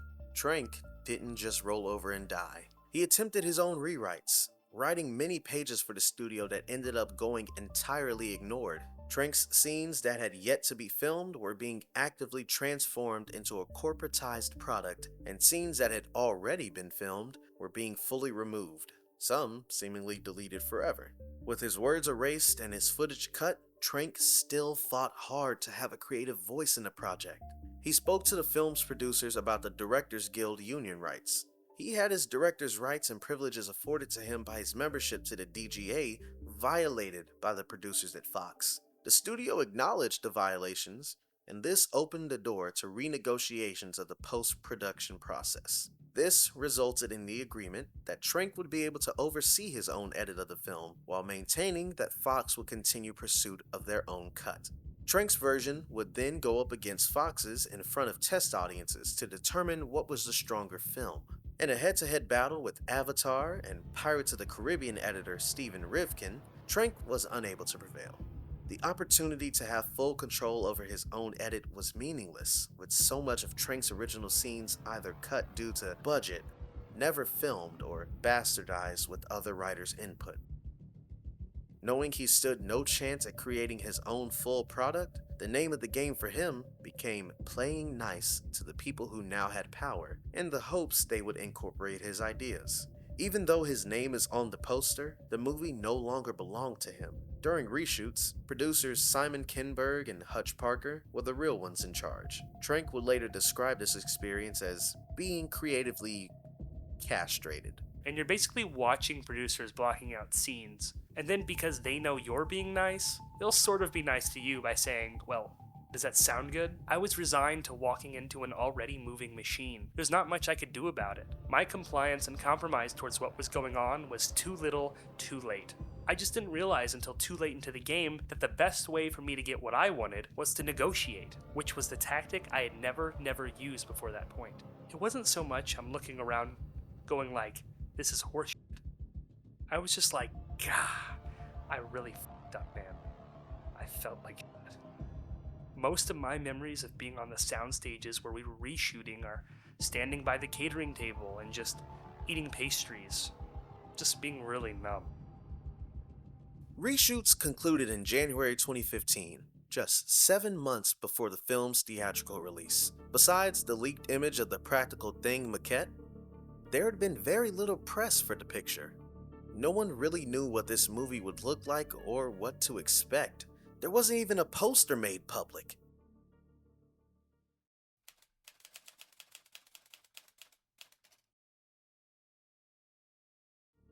Shrouded in speculation and negativity, Fox needed to deliver an enticing product that would get people in seats. They needed their official first look to be simply fantastic. As soon as filming finished, a teaser trailer was posted online to fairly positive reviews. The tone of the trailer very much evoked the essence of what Trank's take on the property was meant to be. A grounded garage science character study about scientists who yearn for discovery. Just a few months after the release of Christopher Nolan's Interstellar, the marketing team clearly wanted audiences to think this film would have a similar feeling. Based on Trank's track record with the success of Chronicle, this teaser alone started to generate buzz and, for the first time, hope among the fans.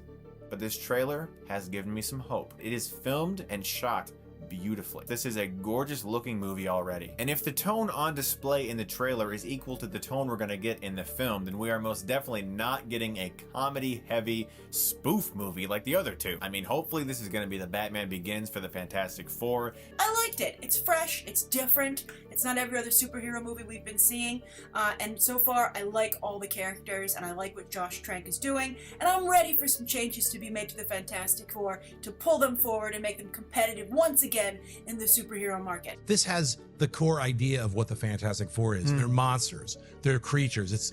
That's what they are. It's a monster movie. So it's a horror film, sci-fi film. So everything about the trailers has got me interested in it. So that's the film I'm looking forward to most. I'm hoping it's different.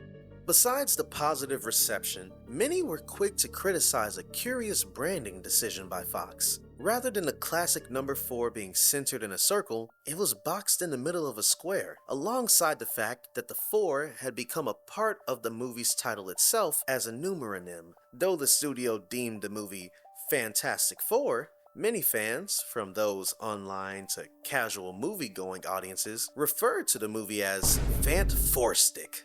This unserious title would result in some apprehension and a fair share of online mockery.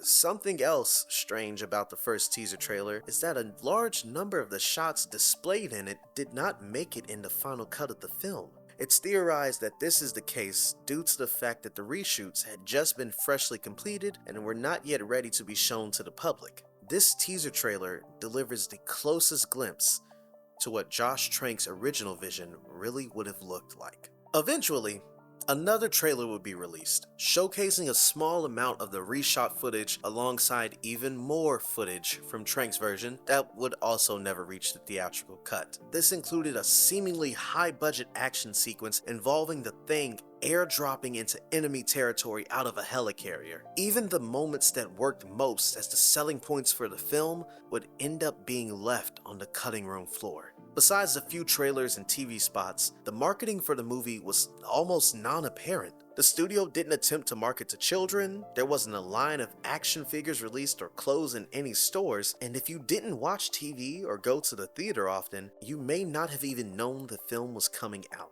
The biggest marketing push for the film, however, had to come from American diner-style restaurant chain Denny's, which included an entire movie-themed menu deemed a transformational experience. This limited edition menu included such items as the Human Torch Skillet, the Fantastic Four Cheese Omelet, the Invisible Woman Slam, and the iconic Thing Burger, featuring a bumpy cheddar bun and Thing sauce.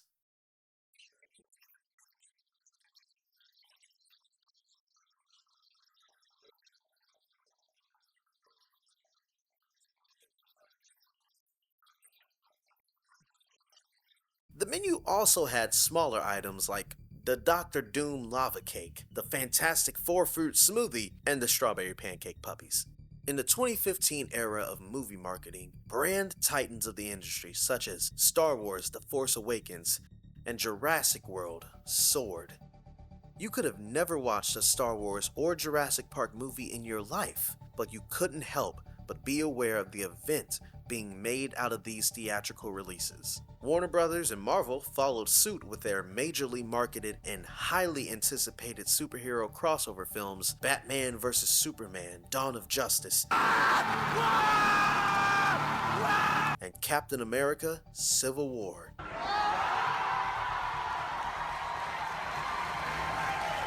All the tools were there for this iteration of a beloved comic book property to replicate this financial success. So would it become one?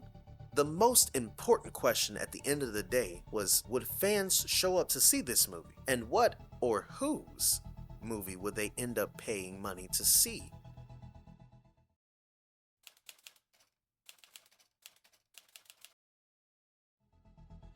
From the very inception of this project, Trank struggled to have his vision understood and implemented. The first iteration of this issue came in the form of Jeremy Slater, the first writing partner selected by Josh. As we already established, the story born from their collaboration bears no resemblance to any versions that came later, but examining this concept provides unique insight to how strong of an influence Marvel films had on tone and aesthetic. Most claims regarding the content of Slater's script arise from a movie journalist named Devin Faraci. On August 18, 2015, Devin Faraci would publish an article on the website birth.movies.death claiming to have read an early copy of Slater's script, dating back to 2012. In his article, he details the entire plot and draws comparison to the final version that would come about via Simon Kinberg. Faraci himself is a controversial figure in the world of film journalism, so the following claims should be held with some skepticism, though it is notable that some of these details have been corroborated across interviews with Slater and Trank over the years.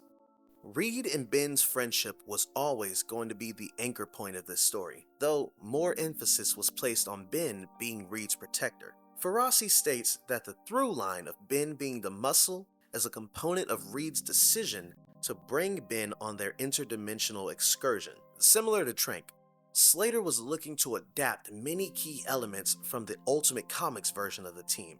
This would result in several tangential plots. In the main storyline, Reed would be brought into the Baxter Foundation, a version that is much more fantastical and ostentatious than what we received in the theatrical cut.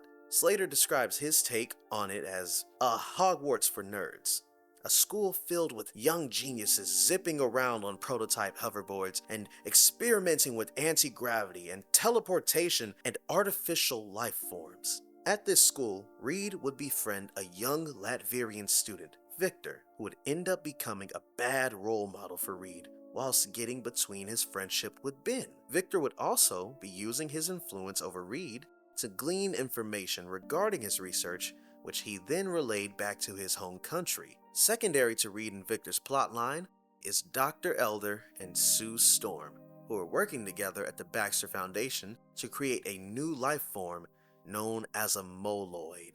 Throughout this setup, it is also seen that as Reed grows closer with Victor and falls in love with Sue, he grows distant from Ben. This puts a strain on their friendship, and Ben Grimm decides to forego college and enlist in the army. Eventually, Reed and Victor would engineer a working quantum gate, though their excitement would be crushed by the news that their school will not allow them to use the gate themselves. Reed, Sue, and Victor devise a plan to break in overnight and travel to the other dimension in secret. Reed resolves that he cannot go without his best friend and protector, Ben. Any reluctance Ben feels is assuaged with the promise that he can be the first human to set foot in the other side. Sue calls her brother Johnny Storm to help her man the controls, while the other three actually make the journey. Using portal technology, this would end up transporting the team to the negative zone, like in the comic books, rather than Planet Zero. Upon landing, Victor's ego takes over, and he pushes past Ben Grimm, stealing the chance to be the first man to step foot in this new place. In the negative zone, the group discovers a desolate alien city filled with non-human corpses. Something terrible has happened here, and there is no evident life. While exploring, they encounter the culprit of this devastation, Galactus. He chases our group and, using his powers, manages to take down Victor with a mysterious green and dark matter. Reed and Ben make it to the module, though as they try to escape, the quantum gate is hit with another blast of dark matter that hits all four of our remaining protagonists. This is the source of their powers, and the scenes that follow very closely resemble what would be shown in the final version of the movie, though Ferrasi notes that the visuals of Sue's invisibility were more grotesque, revealing the musculature in her face. This action sequence featuring Galactus would only be seen in the earliest version of the script, and in the many rewrites also done by Slater, this sequence would be changed to feature Annihilus, which concept artist Tully Summers describes as an alien creature met on Planet Zero, responsible for changing the Fantastic Four into what they are. Another design created by the same concept artist displays the creature in a Lovecraftian version, which he believed looked terrifying and that it might have been one step too far removed from the comic book for the liking of most fans. Slater himself would describe Annihilus as a pissed-off cybernetic T-Rex. Regardless of which villain they were faced with in the negative zone, the acquisition of their powers would be followed by a 4-year time skip. Johnny Storm is a reality TV star who has already seen his peak. Sue is working in the Baxter building, though she has abandoned her position working on Moloids with Dr. Elder out of fear the technology will be weaponized. Ben has been fully weaponized and is being used in very deadly operations. Reed, who took the fall for their mishap with the Quantum Gate, is hiding in Jakarta where he is developing the Fantasticar with the help of a robot he built named Herbie. The inclusion of Herbie is notable because he is a fan favorite comic book character, though he would not make it into the final version of this movie. In the 4 years that has passed, Victor's home Latveria used the intelligence he supplied them to build their own quantum gate. They send a team through, and the module returns splattered in blood, containing only one occupant, a Victor Von Doom now made entirely of dark matter. He quickly dispatches everyone around him, using shape-changing abilities and shooting electrified razor wire from his hands. Within minutes, he has slaughtered Latveria's ruling elite and taken over the country. Ferrasi also details a scene where Ben and Sue interact and discuss their feelings over what has happened to them. Ben states that most of all, he is angry that Reed abandoned them and fled to Jakarta. It is also revealed that Sue is using her time at the Baxter building to try and develop a cure for Ben without success. The climax of the movie starts to build when Reed Richards learns of Doom's return and rushes back to the Baxter building to warn his friends. At this time, the Baxter building is attacked by shock troopers. Johnny is coincidentally present for this as he was filming for his reality TV show. During the attack, Dr. Elder is splashed by something called Moloid juice, and he is transformed into the comic book villain Mole Man. Somewhere in these events, an actual Moloid is injected with dark matter by the shock troopers. This injected Moloid grows to a gigantic size and a battle commences between it and the full Fantastic Four. Once the Mega Moloid is defeated, the team travels to Latveria to face Victor Von Doom as he's built a giant dark energy cannon. In the story, it is revealed that Doom only survived his time in the negative zone because he promised the planet Earth to Galactus for him to devour. Doom built the cannon to fight back against Galactus' arrival. This revelation kicks off the final battle between the team and Doom.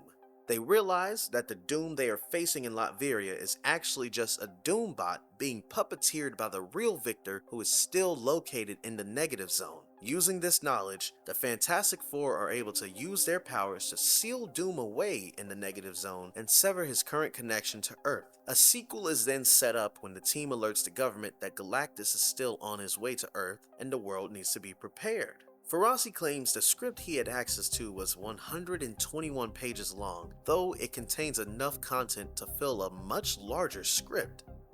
Slater's version includes an introduction to our main characters, an origin to their powers, the origins of their biggest villain Doom, as well as Mole Man, Moloids, Doombots, shock troopers, and government forces seeking to weaponize the team powers. Then it somehow also made room for Herbie and the Fantasticar. Slater was clearly interested in creating an experience as close to the comic books as possible. Besides the tone of the script not matching what Trank had envisioned, the whole thing was more ambitious than their budget would allow. In June of 2025, Slater would reflect on these issues, saying, Honestly, my biggest tone of reference was The Avengers. It had just come out either the same summer or the summer before. I fucking loved it. I thought Joss Whedon did the impossible with that movie and balanced all these tones. I still remember in the theater, the first time Thor spun his hammer and used it to launch into the sky. It's just a background gag, and I made this uncontrollable squeak. It was just something from my childhood I thought I'd never see in live action. I was like, look, audiences love this movie. The box office numbers don't lie. I thought we really could do something similar in terms of real scale and some giant fun set pieces. But let's also not forget the secret sauce of that movie, which is the relationships. It's Natasha calming down Bruce. It's Clint joining the team. It's Cap and Tony butting heads. That's the reason the movie works. It is because you like the characters, them bouncing off each other. That was always the North Star. Man, if we can do what Marvel's doing right now, this is clearly what audiences want to see in a comic book movie. In this same interview, when Slater was asked what comics he most took inspiration from when he was writing his drafts, he would respond with, At the time, I believe this was pre-Hickman. Mark Waid and John Byrne were my two big go-posts. Mark Waid, in particular, his second collection where Doom becomes a sorcerer is fucking great. That was a book I remember giving to director Josh Trank, who is not a comic book reader. You are going to love this story because it is tinged with horror. It is emotional based. The artwork from Mike Wieringo, it was just a perfect comic book. That was one of those early ones I remember loaning him my copy of that graphic novel and being like, this is what Fantastic Four could be. It's flexible enough that we can dabble in the worlds of horror. We can dabble in hard science fiction. If I really have to tip my hat in terms of what becomes most influential, my guess would be that Mark Waid run.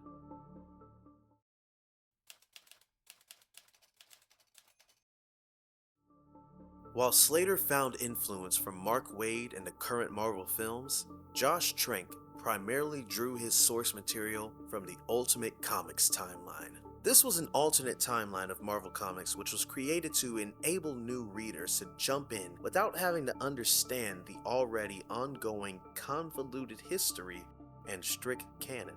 Due to it being an alternate universe story, many writers took big swings and made significant changes to many key characters' stories. Story points and characterization from this distinct version can be seen directly in the adaptation that will be implemented by Trank and Kinberg. The Ultimate Fantastic Four focuses on a much younger iteration of the team and also updates the science fiction elements. In the Silver Age Fantastic Four, the team receives their powers while traveling through space on an interplanetary expedition. This aspect of the story is a direct reflection of the ongoing space race of the 1960s. However, in the decades since, human spaceflight has become more normalized and lost its cutting-edge feel. To better represent a more contemporary origin in the focus of modern science, the team's journey is interdimensional rather than interplanetary. Because The Ultimates was written for an audience less familiar with comic book tropes and history, the beginning volumes present itself as more of a science fiction adventure than a superhero property.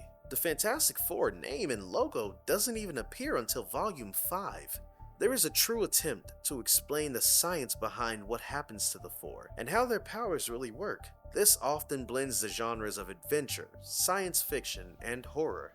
Though there are plenty of lighter moments, this iteration of the team does not shy away from being an inherently dark story.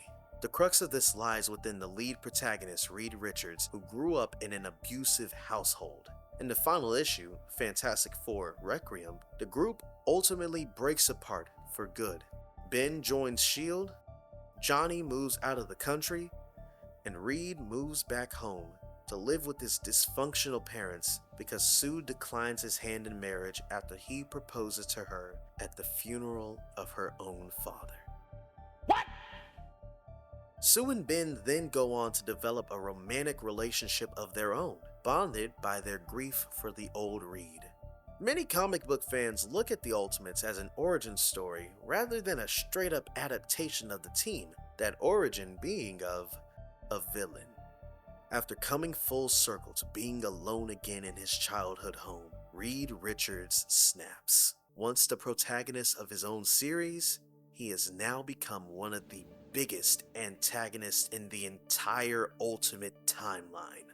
Pushed to his breaking point, he murders his parents and siblings by blowing up his family home and faking his own death in the process.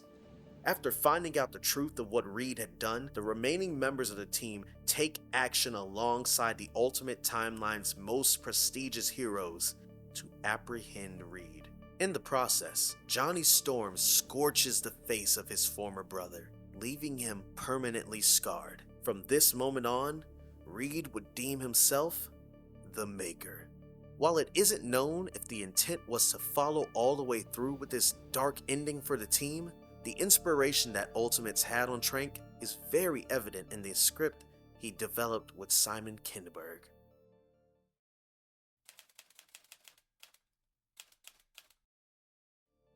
The following is a speculated, detailed recollection of Trank and Kinberg's movie that went into production, which was changed throughout pre-production and its filming.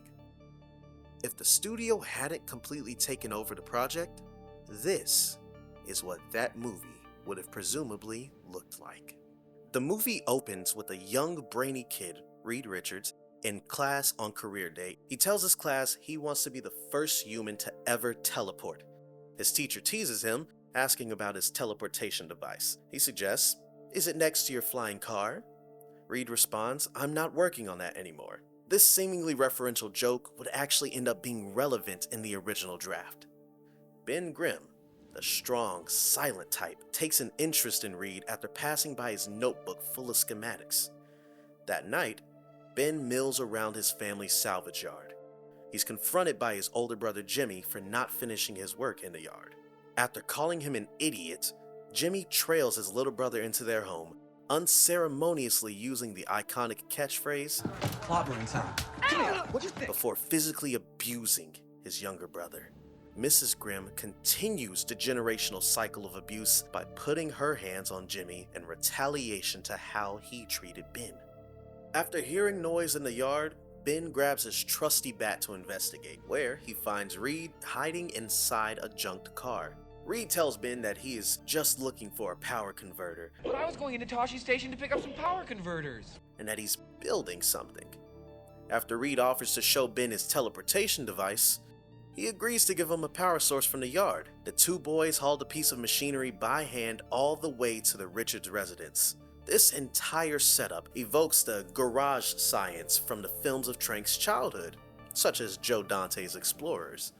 Inside the garage, Reed shows Ben his homemade biomatter shuttle, which is adapted straight out of the Ultimate comics, alongside the detail of even using a toy car as their first test subject. Upon turning on the machine, the entire building and neighboring houses shake in reaction to the pure power of Reed's invention, killing the block's electricity. The toy car the boys teleported is now gone. It works. It actually went somewhere. They just don't know where to.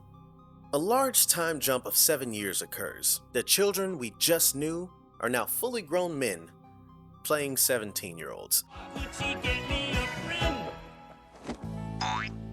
They are competing at the Nassau County Science Fair, where Ben and Reed show off their Cymatic Matter shuttle to the panel of judges. Reed borrows a model biplane from the kid next to him. They fire up their creation, and the plane has disappeared.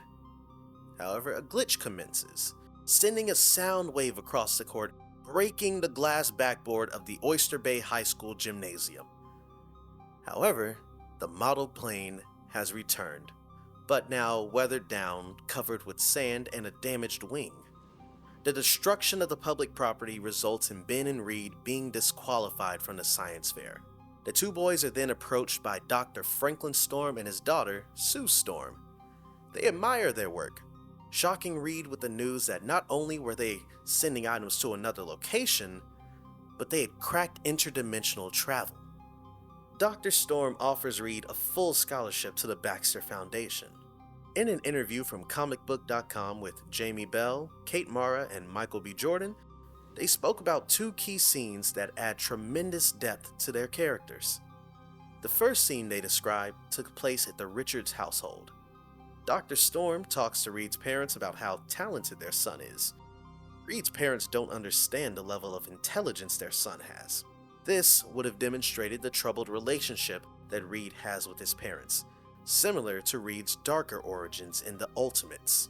This also means that Tim Heidecker may have had an even larger role in Trank's original cut, like he has indicated on his Adult Swim show, On Cinema. I thought it was a great movie, directed by the wonderful Josh Trank, my captain, and starring myself. Unfortunately, that got cut out of a number of scenes. That's a good possibility. Which I wanted to ask you, if you Fantastic pay Four. $15,000 to be in a movie and they cut the scenes out, do you get a partial refund? Hey, you're pulling that. Okay. Oh. I didn't pay any money. You know that. That's old news. They also revealed a key encounter between Ben and Sue. While Sue waits outside the Richards' residence, her father talks to Reed's parents. Ben Grimm arrives, confused as to why Sue is there. In a protective manner, he asks her, "What's going on in there? What are they talking about? Is he gonna be alright?" In the interview, both actors described the cutscene as being cute and lamented that it did not make the final version. This deleted scene establishes Ben's protectiveness towards his best friend, further demonstrating his loyalty. In the theatrical cut of the film, Ben and Sue never even exchange one line of dialogue. This deleted scene indicates that Ben and Sue were going to establish a relationship of their own. In numerous iterations of the Fantastic Four, the characters of Ben and Sue hold such a unique and fan-favorite dynamic. As the protectors of the group, they speak to each other with a higher level of sensitivity. A layer of vulnerability exists between these two characters that just doesn't emote from the other two. Without the shared emotional intelligence amongst these two, the team can immediately fall flat in the hearts of the viewers. Quite possibly, in the long term, this scene could have held an even larger purpose, depending on how faithful they were intending to adapt the Ultimate Comics storyline, where Ben and Sue end the story as romantic counterparts, following the turn of the man they knew as Reed Richards. After getting his parents' approval, the best friends arrive at Reed's new home, the Baxter Building. Ben carries a majority of Reed's luggage into his dormitory. They both stare out the window pondering, what's next? Ben gifts Reed a Swiss Army knife as a going-away present, telling him, "It looks like you're home, buddy." On his way to the library, Reed admires the trophies and accomplishments displayed in the hall. One day he wants his name to be on there too. Once in the library, Reed comes across Sue, who was studying. Reed shares his love for 1,000 Leagues Under the Sea, telling Sue about the character Captain Nemo, desperately wanting to compare himself to the legendary character.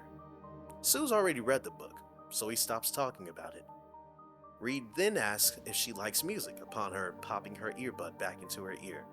She tells him about her interest in pattern recognition, further explaining there are patterns in everything and everyone.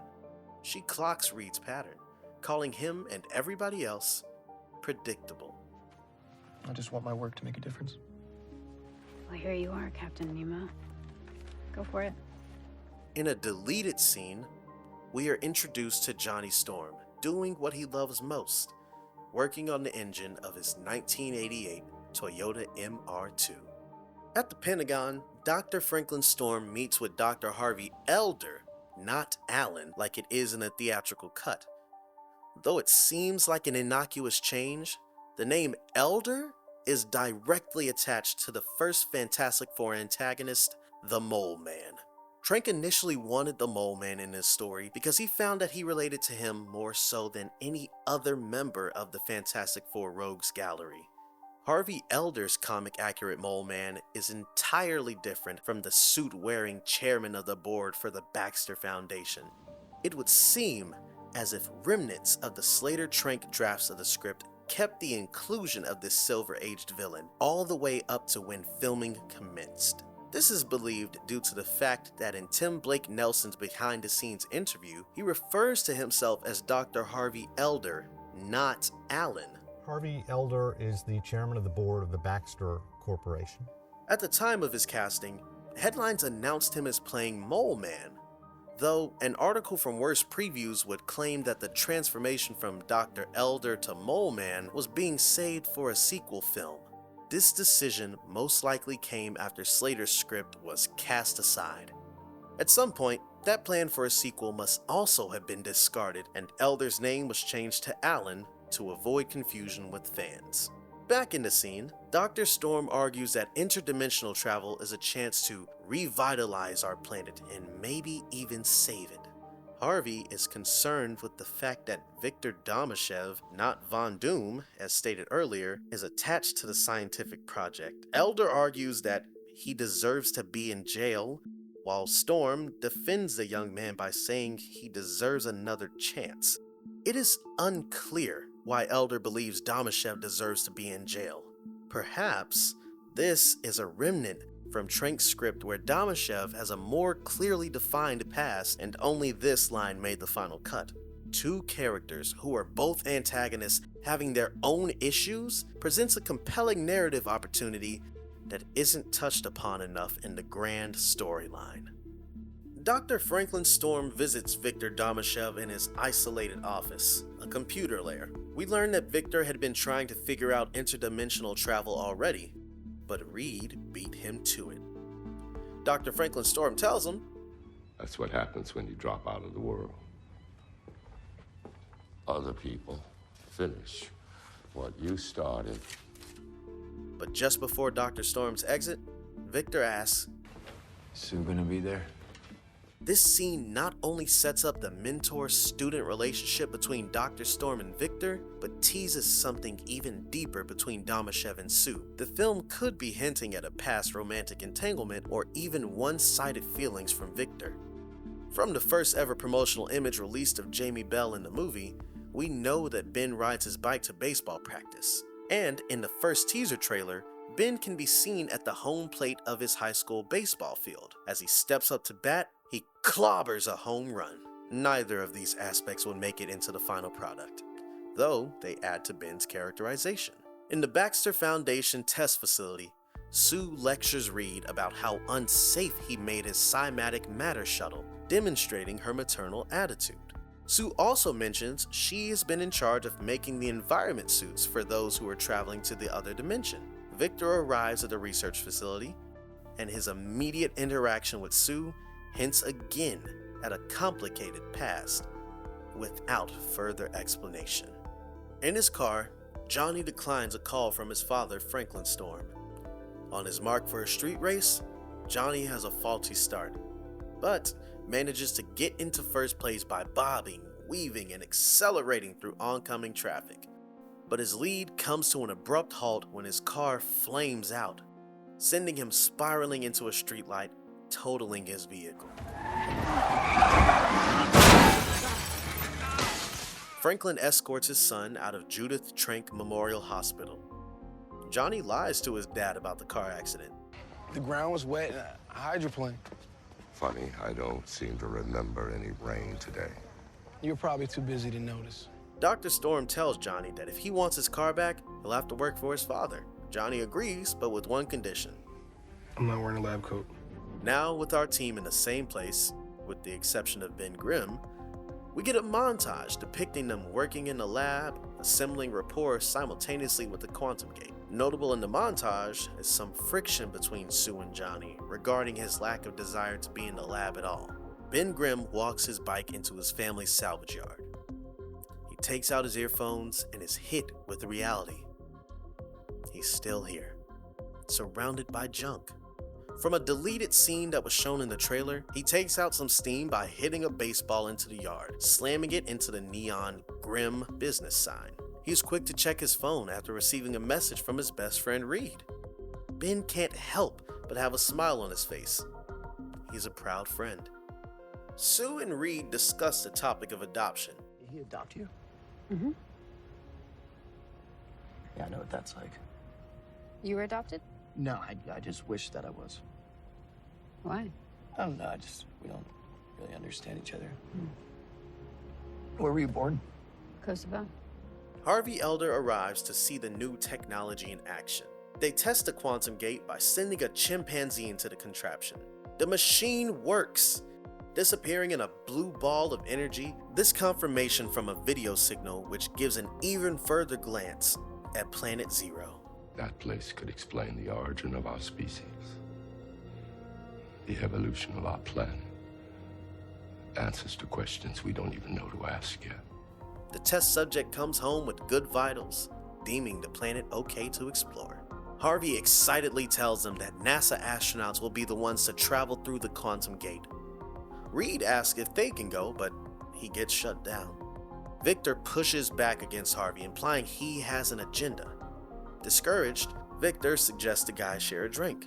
Hours later, after the lab is closed down, Victor, Reed, and Johnny remain, drinking away their sorrows. You guys know who built the Apollo spacecraft, went to the moon? Famous faces hired to conquer dreams that weren't even theirs. Dreams of someone else, some other scientist who probably died penniless and alone and sat in a bar telling people he sent men to the moon. Reed suggests they go first, unsupervised. Johnny asks, just throughs. Ben Grimm awakes to a phone call in the middle of the night from Reed. A drunken, passionate Reed tells Ben that he wants to go to the other dimension but will not go without his best friend. Ben, half asleep, agrees to Reed's request. The four gear up and enter the quantum gate. Sue gets an alert on her computer that the quantum gate is active. She attempts to stop them but is too late. The quantum gate has landed on Planet Zero. Victor is the first to exit the quantum gate, making him the first to step foot into this new realm. Planet Zero glows of a fiery red like in the trailer, not neon green, which was changed just months before the movie was released. Ben and Reed puncture the ground with the American flag, exposing the planet's glowing red energy. Ben is anxious to leave. Johnny anchors the bungee cord for Ben, Reed, and Victor to climb down. Victor feels that the energy is responsive, and he begins to fall into a hypnotic state, letting the energy bring his hand closer into its pool. Ben wants to go back, but Reed just shrugs him off. Under the planet's surface, molten energy begins to explode, erupting like a hot spring, even following our explorers up the cliffside. Victor is blasted by a radiant surge of energy that immediately begins to meld his environmental suit onto his body. Reed attempts to hold him as the energy moves up Victor's arm and onto Reed's. His arm subtly stretches until Victor comes loose of his grasp. Damashev is sent plunging into the flowing stream of energy below. Reed doesn't want to leave Victor behind, but it's seemingly already too late.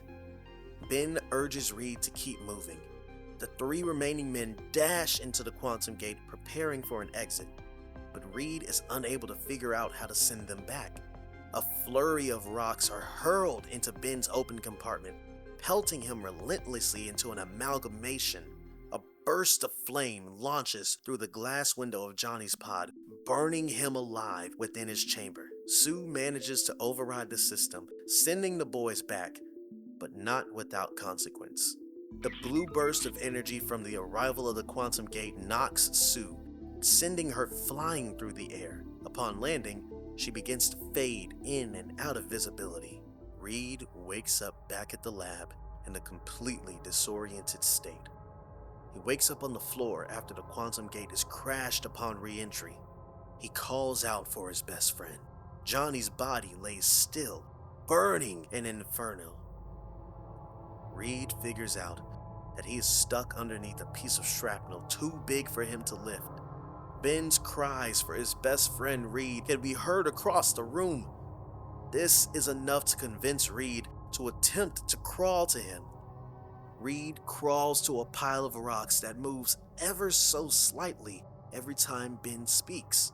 Reed tries to help him when he turns around to realize that his limbs have heinously stretched the entire floor. The pure horror of this imagery is enough to make Reed lose consciousness and faint out of exasperation. In an interview with Daily Beast journalist Jin Yamato, Toby Kebbell references a deleted sequence which took place on Planet Zero and involved a pile of rubble that begins to shake. Out of it, doom is born. At Area 57 in a dazed state, Reed lies out, expanded in a lab room testing facility. His arms and legs are stretched as if he was the subject of a drawing and quartering. Scientists in green hazmat suits conduct experiments all over and around parts of Reed's elongated body. All Reed can do is ask where Ben and his friends are. Reed continues to cry out in anguish, demanding to know where he is and what happened to his friends.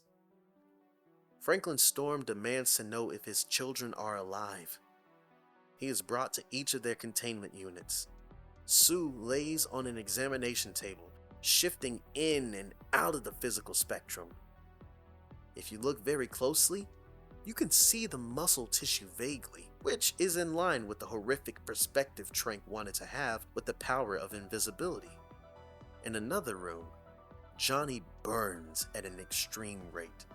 He grunts and moans in pain and frustration, unable to articulate a thought and extinguish himself. He lets out an emotional wail which shoots flames into the glass viewing window with enough pressure to shatter them entirely. Reed awakens to desperate calls from Ben. He uses his powers with all his might to stretch and slip free from his bindings, following Ben's cries through an air vent. As Reed winds and turns throughout the AC tunnel, his body contorts the more he moves. Reed spots a rock mound on the floor.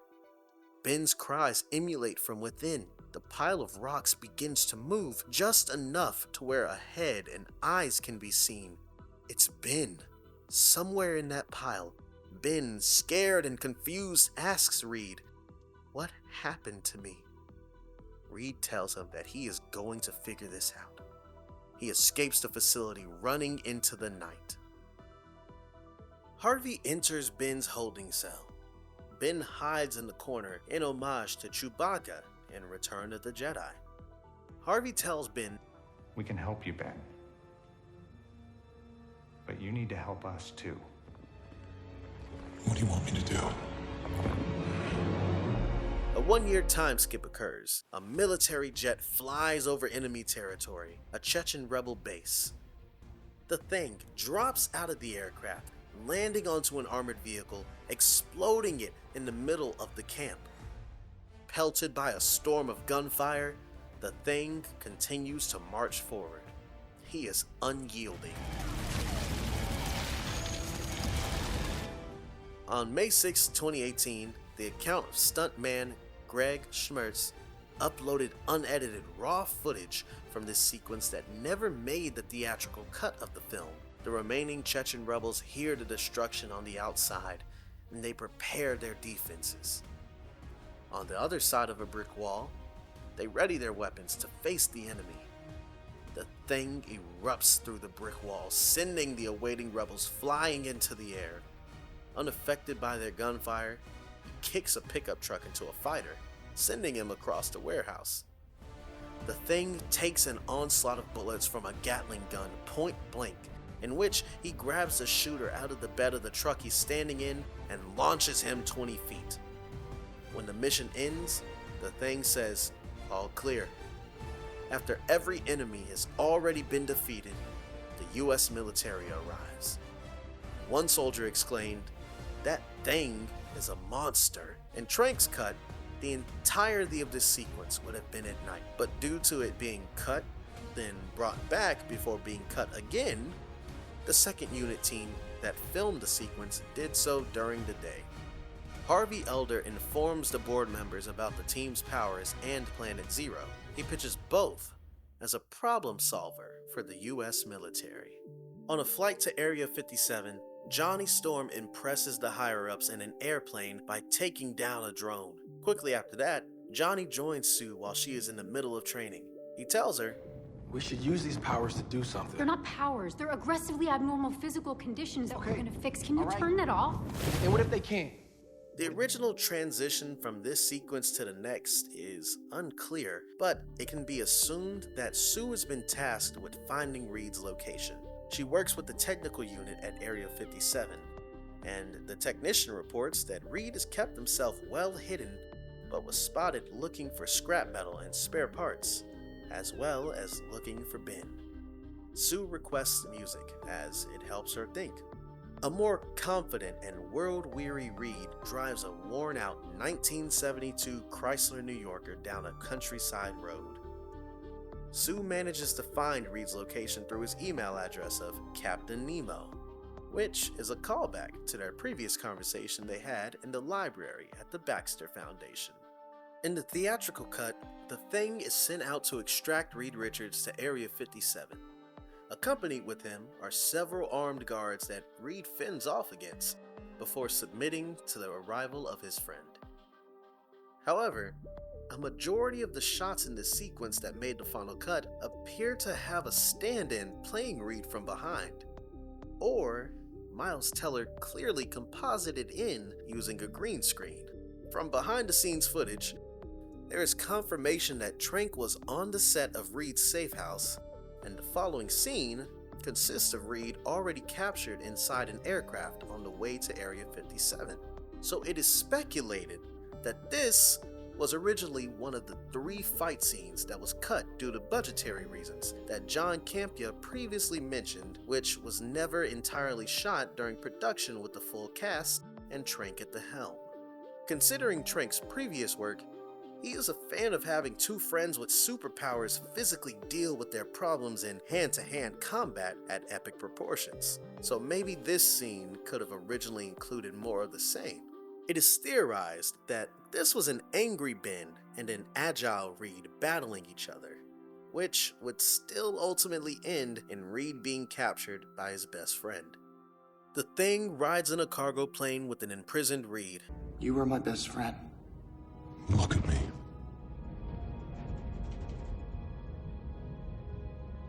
I'm not your friend. Reed is escorted into the launch pad of the new Quantum Gate. It's good to see you again, son. Franklin visits his son, telling him that with Reed being back, they are closing in on bringing their lives back to normal. Johnny disagrees, saying, They're not doing anything to me. I'm doing this with them. Johnny, you need to listen to me. I did listen to you, and that's what got me here in the first place. In the theatrical cut, Victor is found by new scientists who were sent to Planet Zero. He now dons a cape that he somehow acquired and walks with a limp that doesn't ever make its way back into the movie again. Toby Kebbell has commented on the fact that it was not him in the suit for that scene and that he didn't like the replacement actor's performance. This confirms that once again, this was a reshot sequence. Unfortunately, I played Doom in 3 points. Walking down a corridor, killing the Doctor and getting in the time machine, and lying on the bench. They were the only times I played Doom. Everything else was some other guy, or on some other day, doing some other thing. I was infuriated he was allowed to limp like that. In Trank's cut, it is unclear exactly how, but Doom is brought back to Earth after surviving being left on Planet Zero. Reed makes it clear that he wants to talk to Victor, and in a deleted scene from the teaser, Reed talks to Victor, who is strapped down on the table.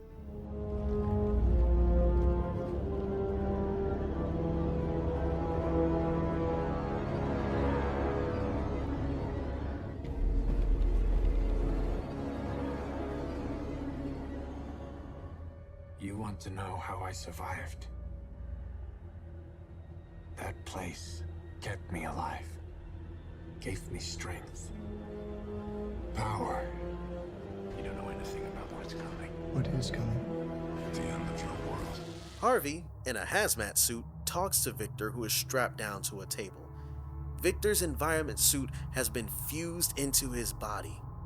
This full body design emulates the complete metal body of Victor Van Dam in the Ultimate Comics. Victor? We don't know how you survived over there, but we're still analyzing the data. In a swoosh, Victor crashes down the ceiling on those in the viewing room. Through his use of telekinetic powers, he forces Dr. Harvey Elder's head to implode, bursting into a bloody mess. Doom sits up from the table, blasting open a new entry point to the hall. Each hero's containment doors are now open upon the announcement of a code red. Doom walks down the hallway, murdering everyone he passes at a horrifying rate, exploding their minds, splattering their insides against the cold brick walls of Area 57. He withstands a bullet and in one motion wipes out an entire legion of soldiers who attempted to stop him. Trank is not one to shy away from an homage to his favorite anime. Similar to how the finale of Chronicle is an homage to Akira, this Doctor Doom sequence is an homage to the hallway scene in Elfen Lied. The Thing marches through the hallways. He reunites with Reed, asking him, "Running away again?" No. From more unused footage in the marketing material, Johnny finds the corpse of a soldier with the hole blown through the front of his helmet. He kneels down to examine the body, then ignites himself in flames. He continues down the hall until he throws a fireball at his sister, which she uses a force field to block. He is quick to check on her, but all Sue wants to know is where their father is. Dr. Storm stands in Victor's path in an attempt to stop him from using the quantum gate. What good is it if you're alone? I have always been alone. He murders Franklin in front of his children just before escaping into the quantum gate. Dr. Storm tells Sue and Johnny, Promise me. Look after each other. Johnny then attempts to follow Doom to Planet Zero, but is unable to penetrate the quantum gate's energy. Now, though there isn't a confirmed deleted scene, it makes sense that with Doom and the quantum gate both gone, it will be Reed, the team's leader, that suggests his plan for an alternative way to travel to Planet Zero. There is no definitive proof that this scene was ever shot as well, but with Reed and possibly Ben being the only people on the planet to ever work on a design for a flying car, it would add up that Reed would walk them through what he has been up to this entire time he was away from his friends. In his safe house in Central America, he shows them another childhood project that he had been working on, the Fantastic Car. Deleted scenes and concept art of the Fantastic Car display the vehicle with a missing roof. The artwork depicts this detachment as one that is rough around the edges, or some would even say sloppily done. With the Thing unable to fit into the vehicle, it would track that it was he who rips the roof off of the Chrysler. In an episode of Fat Man on Batman with Kevin Smith, Josh Trank describes a deleted scene between Sue and Johnny Storm. Sue attempts to comfort her brother due to the loss of their father. Johnny is stuck in a complete state of grief and anger because of how things had left off with his dad. When Sue mentions to him that their father wanted them to look after each other, he erupts in frustration. She doesn't exactly want to be in charge of looking out for her reckless brother, but it's the right thing to do because it's what Dad would have wanted. Johnny tells her, "We're different. He chose you," in reference to her adoption. He isn't seen as an equal to his sister, especially not in the eyes of his father, which apparently turned out to matter most. Another film sequence that was left on the cutting room floor includes Johnny and Reed making the necessary last-minute additions to the car's engine, getting it into proper travel conditions. The Fantastic Four get into the Fantastic Car. From behind-the-scenes materials presenting the Fantastic Car being at Reed's house and then inevitably ending up on Planet Zero, it is safe to say the vehicle is what takes the Fantastic Four into the other dimension.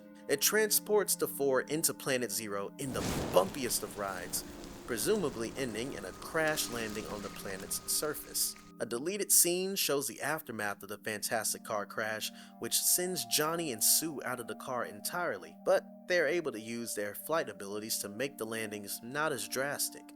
Reed slumps out of the front seat, exhausted, and the car's entire body has been stripped and damaged due to the debris and intense interdimensional travel. In both the theatrical and Trank cut of this film, It is unclear exactly what Dr. Doom is doing during the finale and what his intentions are. Seemingly, he is terraforming Planet Zero using elements from the Earth that he has pulled in with the interdimensional technology. Maybe this is confusing because a majority of his ambition was rewritten throughout production, but there is also a possibility that his plan never really made that much sense in the first place. From this point on, almost the entirety of the final battle against Dr. Doom on Planet Zero was reshot, but there are a few key shots that were from the original version still left in the film's marketing.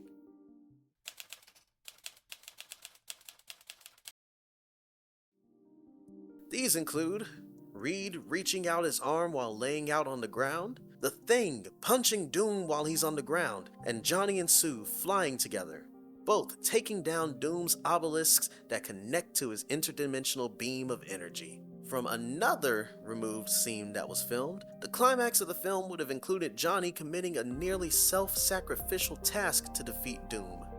After Doom is defeated, there was a time skip. The Fantastic Four are seated in a meeting room with government officials. The newly anointed heroes give them their demands of having their own private space to work out of for the future. Tucked away in a remote area, they are given a tour of their new facilities, aka Central City, which is, for some reason, in the middle of a forest/mountain range. Rather than having the infamous balcony scene to end the film, there would have been some banter among the team in the original cut, including a moment from the trailer where Johnny Storm gives his new demands of, I'm gonna need a heat-resistant workshop and a big-ass sunroof. The original version of this movie would have felt much more in tone with itself. It would at least come off with confidence, and it wouldn't lack identity like the version of the film that made its way to theaters. The following are some aspects of this film that were changed during production or during the process of reshoots. This jarring comedic scene that drastically alters tone, and Kate Mara's now very fake hair, Dr. Doom over here. a very blatant use of an insert shot in ADR to change the name of Domashev to Von Doom. What is this? Victor Von Doom is on here. Another actor plays Reed Richards in a Central American parts shop due to Miles Teller being unavailable to film the reshot scene. This is explained by Reed being able to disguise his face using his stretching abilities when he morphs from the Central American back to a CGI Reed Richards.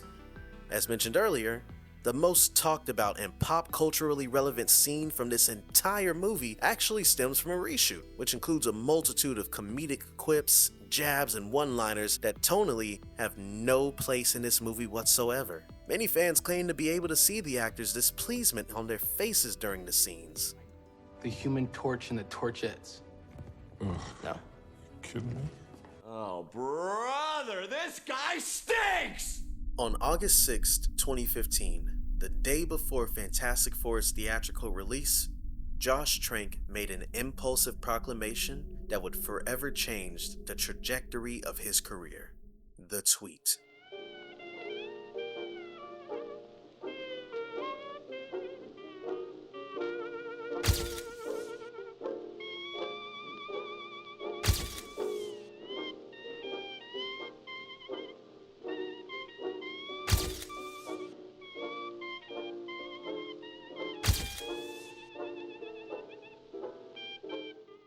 On his personal Twitter account, Trank attempted to voice his frustrations and clear his name to the public in one fell swoop. A year ago, I had a fantastic version of this, and it would have received great reviews. You'll probably never see it. That's reality, though. This reckless decision on Trank's part not only reflected negatively on his professionalism, but was likely a violation of his contract with Fox. Put succinctly by lawyer David Albert Pierce in a 2015 article for The Wrap, presuming his directing contract contains the standard terms requiring him to provide professional performance of services, as well as requiring any statements about publicity to be cleared by the studio and refrain from rendering any derogatory remarks, Trank probably breached his contract. While the studio would obviously be bothered by the public smearing, they were less concerned with the bad press that was sure to follow, and more worried about the fact that Trank had done irrevocable damage to audiences' desire to go see the film. Most box office estimations expected Fantastic Four to make about $45 million in its opening weekend. With high estimations reaching $50 million, the film would only reach half of its opening potential, pulling in $25.6 million its first weekend. On the Fantastic Four, I haven't seen it, by the way. I guess most people haven't seen it. But I think the answer was it's a bad movie. It got hit by the critics. There were some creative difficulties. It's a bad movie. You know there's trouble when my 11-year-old who went last night said, I like the graphics. There was little chance of recovery, because if audiences were not turned off by Trank's public disavowal of the movie, they certainly were by the scathing reviews that would pour out of its initial screenings. Now, with more attention put on him than ever before, Trank was catching an onslaught of negative press thrown his way amidst the movie's release. There was one review specifically that stuck out above the fray, and which Trank would later cite as the inciting incident to his infamous tweet. On August 6, 2015, Matt Zoller Seitz of RogerEbert.com wrote, Maybe Fantastic Four is a cursed property, or maybe one that just shouldn't be turned into a film. In any case, this new version, directed by Josh Trank, is the third major big screen attempt to tell the story of Reed Richards, Sue and Johnny Storm, Ben Grimm aka The Thing, and Doctor Doom, the core characters in one of Marvel Comics' most durable properties. The good news is, it's short. The bad news is, it feels longer than an afternoon spent at the DMV, and at least at the DMV, you can pass the time by people watching. There are no people to watch in the Fantastic Four. Only collections of character traits and attitudes brought fitfully to life by actors who might have mistakenly thought they were hitching a ride on the superhero movie gravy train by signing up for this misfire. For a while anyway, the Fantastic Four seems to be reconceiving the superhero movie as a scientific mystery adventure. This is only a partially effective approach though, because the characters are so flat that not even this gifted cast can fill them with life. Assigning blame for a disaster is always a tricky thing in reviews. Unless critics have intimate inside knowledge of everything that happened during a production, they end up citing other people's reported articles, which might or might not be accurate. Depending on who's supplying them with facts and what their agendas are, we do know that Trank got fired off one of the Star Wars spin-off films, that he, a producer on both that film and Fantastic Four, don't like each other, that his enemies have painted him with the dreaded adjective difficult, and that Fantastic Four underwent extensive reshoots in the months leading up to release, and Trank was not present for them. All of this complicates typical sentences on film reviews that treat the director as the captain of the cinematic ship. That's why I've said the film does this, or that, rather than Trank. I have no idea why this movie is so terrible, only that it is terrible, and that there was no joy in noting the terribleness of the film. A lot of people spend a lot of time and energy on the Fantastic Four, and the result just sort of lies there. The tone and structure of Fantastic Four should be studied in film schools as an example of what not to do. There is a whorishness to the big-budget superhero genre right now. A palpable sense of opportunism and greed that gives even the most earnest entries a faintly cynical veneer. Movies like this one, which show no outward evidence of having been created for any reason except to make money, do nothing to dispel that.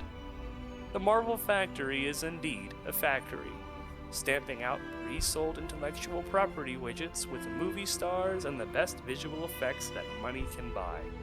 But even their least ambitious products work. This one doesn't. It's defective, a discard, a huge ball of metal and plastic and spandex all fused together. It's impossible to tell what it was supposed to be.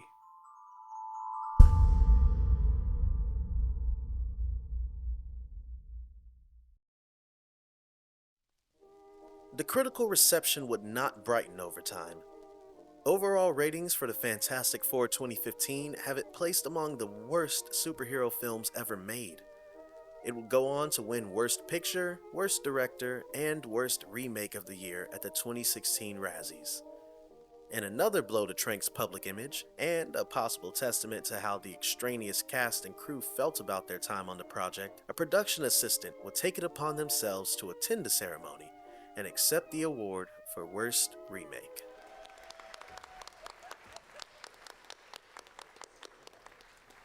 This is such a dishonor.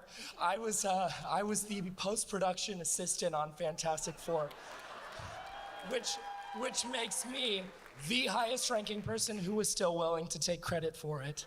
And on behalf of the cast, crew, everyone at 20th Century Fox, I have something to say. Oops. I guess that about says it all. I'll see you in a few years when we reboot it again. Thank you.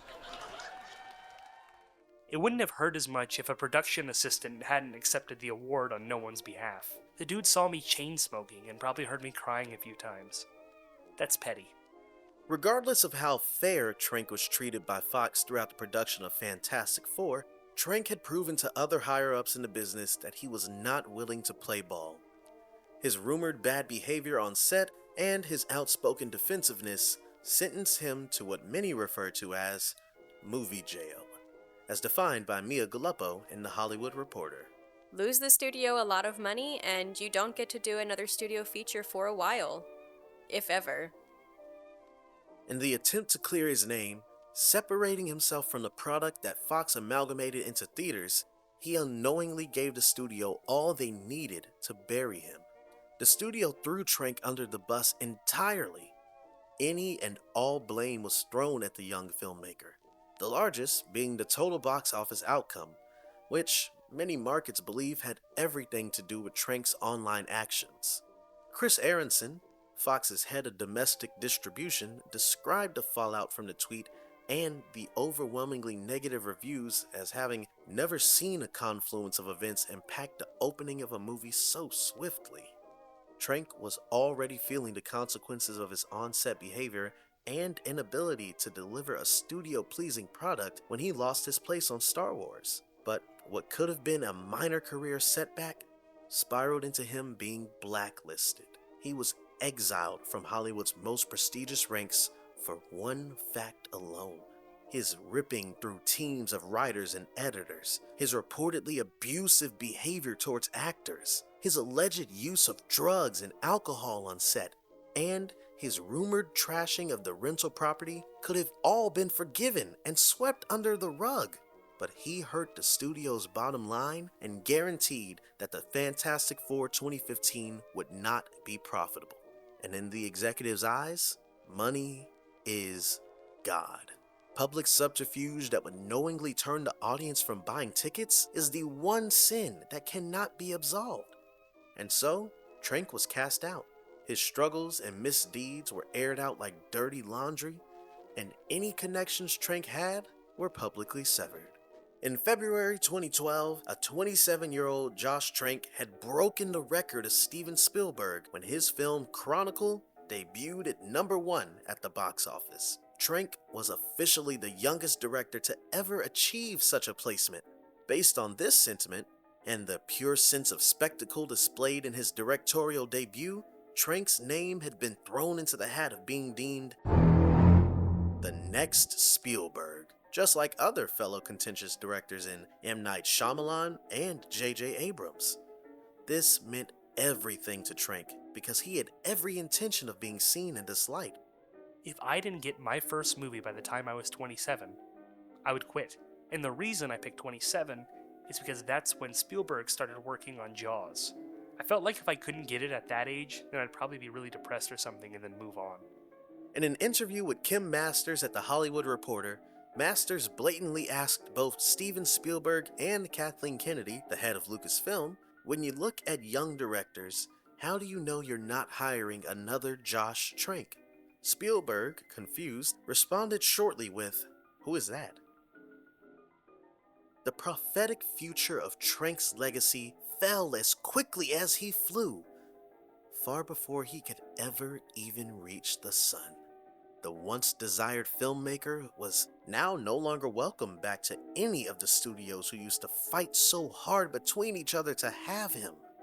Amongst the modern pop culture zeitgeist, Trank is largely forever viewed as a cautionary tale, all connecting back to that one tweet. The Trank family name holds a legacy of its own. His mother, Pamela Trank, who served as a graphic illustrator, drew up longhand illustrations that were featured in department store advertisements across the country. His father, Richard Trank, a member of the nonprofit Simon Wiesenthal Center, is a Holocaust documentary filmmaker whose work has been shown in schools all over the world. I wanted to make movies my entire life. There was nothing else that I ever wanted to do. Career day, like what do I want to do when I grow up? That was all. I want to be a movie director. It's like, no, really, what do you want to do? It's more realistic to say you want to be a baseball player. I grew up in Los Angeles. When I was growing up, my mom would drive us to a school. On the way over there, I just remember like looking at this movie studio. The Temple Isaiah that I went to was down the street from Fox. So I had my bar mitzvah down the street from Fox, which is, I think, funny. My dad was always steeped in history and World War II and the Holocaust and all these things. And I never thought about it as my dad makes movies. When I was 13 years old, out of nowhere, my dad won an Oscar. It was called The Long Way Home. It's a film that I think a lot of kids probably see in high school. It's narrated by Morgan Freeman. What I did get to learn after that was a very, very important lesson about Hollywood. Just because you win an Academy Award for any category, that doesn't necessarily mean you're going to be, that doesn't mean anything. It feels like something, but you go back to doing what you do. Hollywood isn't as easy as I have an Oscar. Here's a movie idea I want to do. And I just thought, okay, now we're going to be hanging out with the Spielbergs or something like that. And it's just not that. And it was interesting because like what it does is, my dad continues to make these documentaries because that's what he does. And that's what he's the best at doing. Having such artistic parents had a major impact on Trank's childhood, passion for the arts, and eventual career path. But arguably, no one had a bigger impact on a young Josh Trank than his stepmother, Judith Trank, otherwise known as Judy Toll. Oh, listen to this one. I didn't even tell you this. I'm so proud of myself. I was on my way home, and I caused a major car accident, and I forgave myself.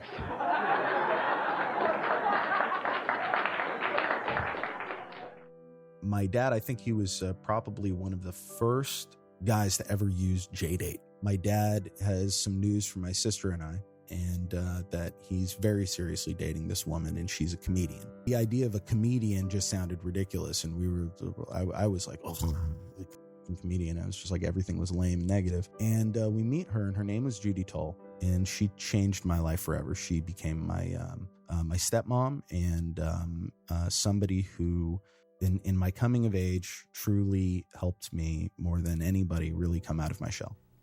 I have like a bad track record, though. I really do. I mean, should I tell you like the lowlights of the last one? Sure. All right. So I asked the guy, I go, okay, what's your wildest fantasy?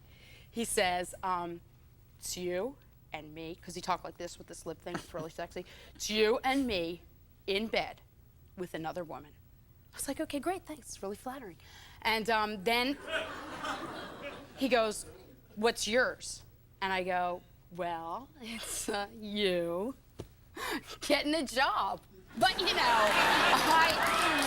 Judy wrote on a show called Boy Meets World, but what she was really known for was she was a comedian, and she was one of the very early members of the Groundlings. Judy she started out with John Lovitz and all of those guys, and out of all of the girls who went up to audition for Saturday Night Live, she was the one that didn't make it through. But she was very, very, very well respected among comedians. She was what you would call a true comedian's comedian. The joy that I knew from her world was, or at least it was the camaraderie of comedians. And one of her best friends was Kathy Griffin. And she was very close with Margaret Cho. They love karaoke. I was a very shy kid growing up, and I'm very different today. So she baited me to do karaoke, because we would just go watch her do karaoke with her friends. And I mean, I was just like, I just want to go home, watch movies, and play video games. This is stupid and lame. I'm over it with the Kathy Griffin and the Margaret Cho. But there was a part of me that really felt like, I was like, I wish I had the balls to go up there and just like sing a song in front of people. Told her one weekend, I was like, I can do an impression. And she's like, what are you talking about? And I was like, I can do a Louis Armstrong impersonation, because that was just something that I always used to do, because I love Louis Armstrong. And I was like, I see friends shaking hands, saying, how do you do? It's not as good as when I was that age for some reason. And she cracked up. She's like, you fucking doing that for karaoke, and we're gonna fucking do it, and it's gonna be awesome, and we're gonna do the duet. I'm gonna be Ella Fitzgerald, you're gonna be Louis Armstrong. Here I'm in front of all these people who are really funny people, and they're all laughing and applauding. That brought me out of my shell. By the end of high school, I had gained so much confidence through having this amazing, wonderful person in our life. I dropped 150 pounds. Like, became so motivated to just better myself and to not be this like self-hating shy kid. Judy entered the lives of the Trank family at such a pivotal moment, serving as a maternal role model to Josh and his sister Emily, and as a loving partner to Richard Trank. In such a short span of time, she had already moved mountains. Tragically, this short period of time was all they would ever be given with her. Judy sadly passed away on May 2nd, 2002, after suffering from the skin cancer melanoma.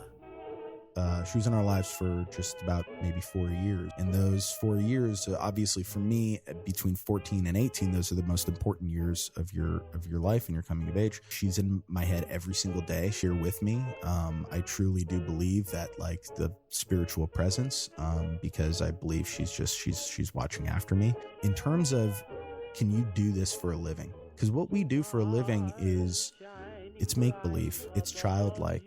Louis Armstrong impersonation is what told me that I could be funny or accepted by them. It was very hard because she was going in and out of suffering with skin cancer from the last 3 years of her life. But it was here, and then it was there, and then it was gone, and then it was back. You know, I've never known anybody who was so, as cliche as it sounds, alive and lived life. I can only strive to be as positive, despite all of the challenges and circumstances around me, about, kind of going out and giving it my all the time. Before having his own experience of a studio tampering with his vision, Trank had seen firsthand how a major studio failed his stepmother's dream project, a comedy series based on her own life. Right before she died, she made a show based on her and her comedy, her Seinfeld. They made the pilot. What happened was, it was called Me and My Needs, and it was written by her and her best friend and writing partner, Cynthia. It was about Judy, and Judy was played by Nicole Sullivan from Mad TV. And this was an actual pilot that they shot, and it didn't make it to air. Everybody loved the pilot. The pilot at first was just about her living with her sister, who's a lesbian, and just like her troubles with like men, and her sister has like a girlfriend and is more like, stable than her. And this is like, late 90s, early 2000s. So it's a different, social world. They loved it, but they were like, okay, workplace shows are the shit now. So we want it to be a workplace show. So they changed the whole format to it. They end up shooting the pilot. I got to see the whole process unfold of them selling a show, then shooting it. And I got to go see it. And then they shot it. And then they were like, okay, we love it, but we want to renegotiate everybody's contracts. Judy at this point was dying, and they wanted to renegotiate her contract while she was literally on her deathbed. And I believe at that point it was Nicole Sullivan walked off the show, because I think she was disgusted by how they were handling this. And it was just, that was really hard, and then you can kind of see that this is a very, very cutthroat industry. They don't give a shit about you. They really don't. In his youth, Trank had witnessed how Judy had never been fully appreciated by her industry, and how it abused her in her dying days. Still, he persevered and advanced far enough that by the time he was 30, he himself was burned by studio behavior. A lifetime of living and witnessing the brutal and often anti-artistic behavior of film studios would be enough to turn anyone away from their passions. But a lesson from Judy's life that would stand out to Trank even more than the negative was that even when Judy didn't make it onto Saturday Night Live with her colleagues, she didn't stop making comedy. It was what she loved, and it was what she was going to do in whatever capacity the world would allow her.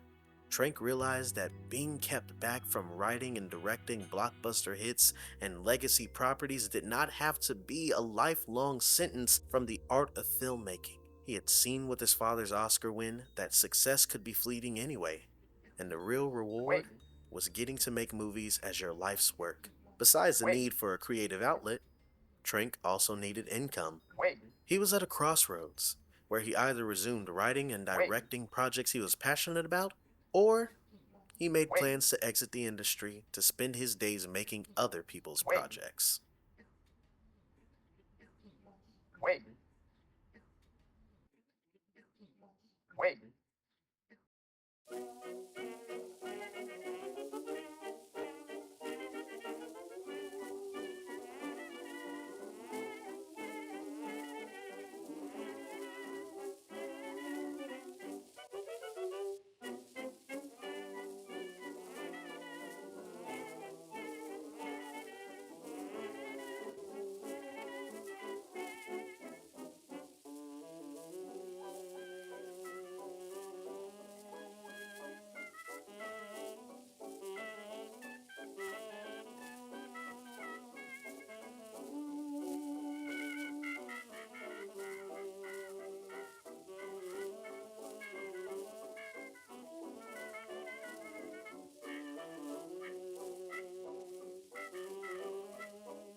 Fonzo, as it was originally known, would develop into Trank's 2020 comeback film, Capone. Upon release, it would be met with mixed reviews, with some critics loving its unique perspective, and others feeling like it lacked clear direction and was strange. Though to Trank, critics' thoughts are less important, and what matters most to him are the ways this film represents his life. It is a deeply personal story representing the darkest times. The narrative follows Al Capone, infamous gangster, at the very end of his life. When his story starts, Capone has been released from a very long prison sentence, which he served for very horrible and public crimes. The film follows Capone in the last year of his life, languishing in loneliness and despair at everything he has lost, as his mind is consumed by his very advanced case of neurosyphilis. The bulk of the film is extended scenes of Capone being haunted by the memory of his misdeeds, while in reality, his estate is being chipped apart and sold to cover his debts. Just a passing glance of this story reveals the parallels Trank clearly saw between his own public humiliation and that of Al Capone. The film is a meditation on being past one's prime and reckoning with past mistakes. I never set out to make an Al Capone movie. That wasn't on my bucket list. It came out of my head during a time in my life after my last movie bombed about 5 years ago. It's a lot of complicated stuff that went around that, a lot of personal drama on my end, and I was basically spending my months after the film came out just sitting alone in my backyard, I guess you would say dwelling on what felt like my glory days, which were just right behind me. I had a very lucky early success in Hollywood that skyrocketed me into all of these big categories of movies. And so I got to experience a lot at a high level very quickly for a period of about 4 or 5 years. And then it all came crashing down. So while I was sitting there just reflecting and thinking and having just like this innate sadness and depression that was just overwhelming me from just feeling like I had lost everything that I had gained from my first film, I just started to think about Al Capone and the years after he was released from Alcatraz, what it would have felt like for him sitting in his backyard, just left to think about his glory days, or what kind of ideas were swirling around in his mind, what kind of trauma from those days that were so far removed from his present reality. So I just started writing this script first out of just a cathartic need to address issues that I was feeling inside of myself. And then it just became this great creative process of writing a film that stylistically never leaves the confines of a dying Al Capone's experience in his house. The process of making Capone was not easy. While Trank was free of the red tape and bureaucracy of $100 million movies, he had the hassle of making an indie passion project work with a small budget. He had to make many sacrifices to his schedule and take substantial pay cuts to bring the film to life, but according to him, it was well worth it. The reason why I felt therapeutic for me to write that story, knowing the bulk of the story itself is very gloomy and dark and doesn't end well, is that I knew that by the time I finished the script or finished making the movie, if I was lucky enough to go out and make it, it wasn't the end of my story. The end of Al Capone's story could just be the beginning of my new story. I felt at the very least like writing about somebody whose life is actually coming to the end was a way to remind myself every day that my life isn't over. And that was the inner encouragement that I needed to have. To find a way to continue to believe in myself every day, to not give up. In the lead up to Capone, Trank first publicly came to terms with Fantastic Four on one of the only social media platforms he continues to post on to this day, Letterboxd. A surprise review of his own movie left many fans with some great insight and documented emotional maturity on Trank's end. He writes, Fantastic. Huh. Okay, first of all, I thought it would be great if I searched FF 2015 and it wasn't even on here. Low-key, I was hoping it wasn't. But it was. And I'm here. Anyway, where to begin?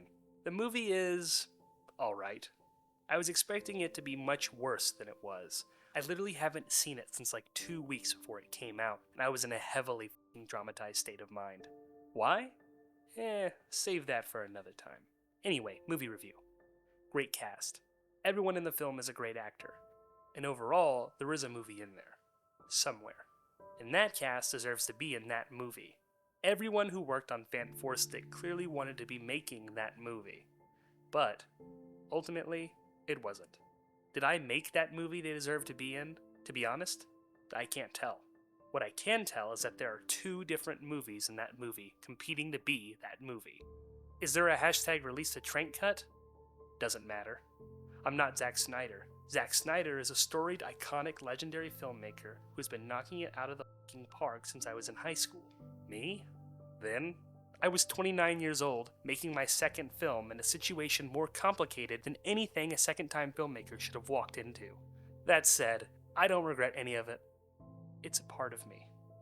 And I just hope Peyton Reed makes the next Fantastic Four and crushes it. And that I get a cameo. Anyway, that's it. Fantastic. There is something to be said about the fact that all 3 of Trank's works to date make statements on power and the consequences that come with it. Like the trio in Chronicle, a chance event selected him at a young age, granting him power and access that he did not have the experience to properly wield. But unlike Trank's young protagonists, his fate was not dealt to him by the inscrutable forces of nature and chance. He was selected by a massively wealthy media conglomerate that sought to use his youthful artistic vision to restore their relevancy. They pushed him to the brink and forced him to navigate a labyrinth of bureaucratic blunders and mixed signals. He worked through conditions that more experienced directors had the sense to stay far away from. And when he fractured under the stress, his mistakes were weaponized against him and used as leverage to remove him from the project. I don't think we were a victim of timing. I think we were a victim of bad leadership and organization. I actually thought that people in charge, not people creating and working on set, I think there were opportunities, there were conversations had, there were script differences. It was like, oh, you know, Simon, this is actually factually true, this is important information. He's like, no, that's not what this is. At the time, Marvel was already the apex predator. It was already the one to beat. They were already the people to try to do the thing with, so there were unfortunate things. In Hollywood, you can't ever speak ill, and I'm not doing that. I'm just saying, while I was there was a lot more that could have been done to make a better thing. Why that effort wasn't put in, I don't know. But yeah, I know none of these people will call me back to work with them. So the truth is, I see it as that more could have been done by the powers that be. Trank was smeared in the press, tarnishing his reputation and derailing his entire career. But to the studio, this was an acceptable price to pay for mitigating their blame and salvaging their reputation. This willingness to throw its artists under the bus would not save them. Their consistent mistreatment of actors, directors, and writers would lead to the repeated release of subpar films. Audiences would come to associate 20th Century Fox with low effort and the mishandling of popular properties. In 2019, the studio would cease to be an independent entity when it was bought by Disney and rebranded to 20th Century Studios. This acquisition would also see the return of the Fantastic Four IP back to Marvel, as they are now also owned by Disney. Much like how Trank's fate mirrors the tribulations depicted in the stories he writes, it is fitting that the end of 20th Century Fox came in the form of a much bigger, wealthier, and more successful being swallowing them whole and absorbing their collection of creative rights.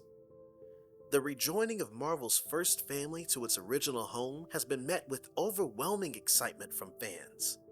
A new adaptation was released to theaters on July 25th, 2025. I wish them all the best. I don't wish anybody to be a part of a bomb. It's just a marker on your career that for some people it takes longer to get over than others. So no, I just wish the best. I saw the little trailer. I thought it looked fantastic. I'm very excited for them. I truly hope that someone does create a great version. I'm a big fan of Doom as a character. He's awesome. So yeah, I hope they do it just right. Expectations for this new version were very high, and fans have been hopeful that after all these decades of falling short, they would finally get to see a version of the Fantastic Four that aligns with the comic books and lives up to the potential that has yet to be realized. If one thing has been made clear by the new Fantastic Four First Steps, it's that the 2015 fiasco did not permanently end audiences' desire for this superhero story. And maybe one day the same can be said for Josh Trank as a director. Currently, he has not only returned to his indie filmmaking roots, but also his passion for horror. As of July 2025, Josh Trank is finishing principal photography of his fourth feature film, Send a Scare, set to star Victoria Justice and Robbie Amell. After so many projects where Trank fused horror elements with other genres, he is finally getting to make something that is purely horror. Many years have passed, and it seems that Trank may be a different type of person, looking to make different types of movies than he used to. The actors from Fantastic Four have all been able to move on and develop their careers, expanding beyond being associated with the 2015 film. Michael B. Jordan and Miles Teller have emerged as beloved A-list actors, and co-stars Kate Mara and Jamie Bell, who met on the set of Fantastic, married in 2017 and have had 2 children together. If time and progress has been able to craft a new public image for the cast, then maybe Trank's reputation is not too far gone. Maybe with enough time and newer films to show, this chapter in his career will truly be closed. Even though Josh initially wanted to emulate the career of his hero Steven Spielberg with youthful box office success, ties to legendary intellectual properties, and being sought after by every studio in Hollywood, there is something even more meaningful about the actual trajectory of his career. The way it patterns his role model and maternal figure, Judy Toll.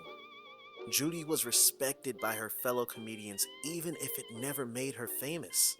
She told jokes that related to herself and developed a television series based on her own life. She never changed her style of comedy to help boost her career. because it was so deeply rooted within who she was. And if she had changed her humor, she would never have had a career in the first place. Josh's 3 full-length feature films have their own voices, style, and, for better or worse, are each inherently extensions of himself. In the ways his father serves a niche in the artistic and intellectual world of documentary making, Trank is now stepping into a new era of his own career where he has the power to translate his unique tastes and experiences into smaller, more personal stories. An era where his vision can exist in its purest form.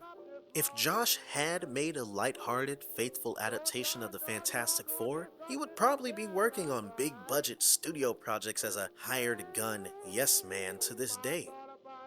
But that was never in him. Just like his stepmother, Josh is a fighter. Outside the monopolized studio system, he's continuing to express himself through film once again. It would be easy to give up and live off his past glories, but he continues to push himself and experiment as an artist. Up until her passing, Judy fought for her television pilot to become reality from within her own hospital bed. She never gave up in pursuit of telling stories, and Josh will do the same.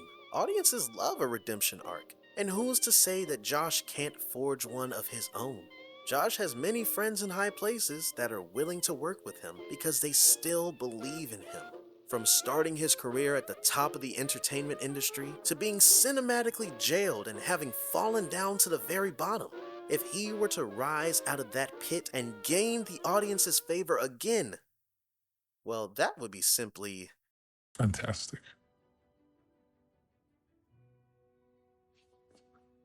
Say that again?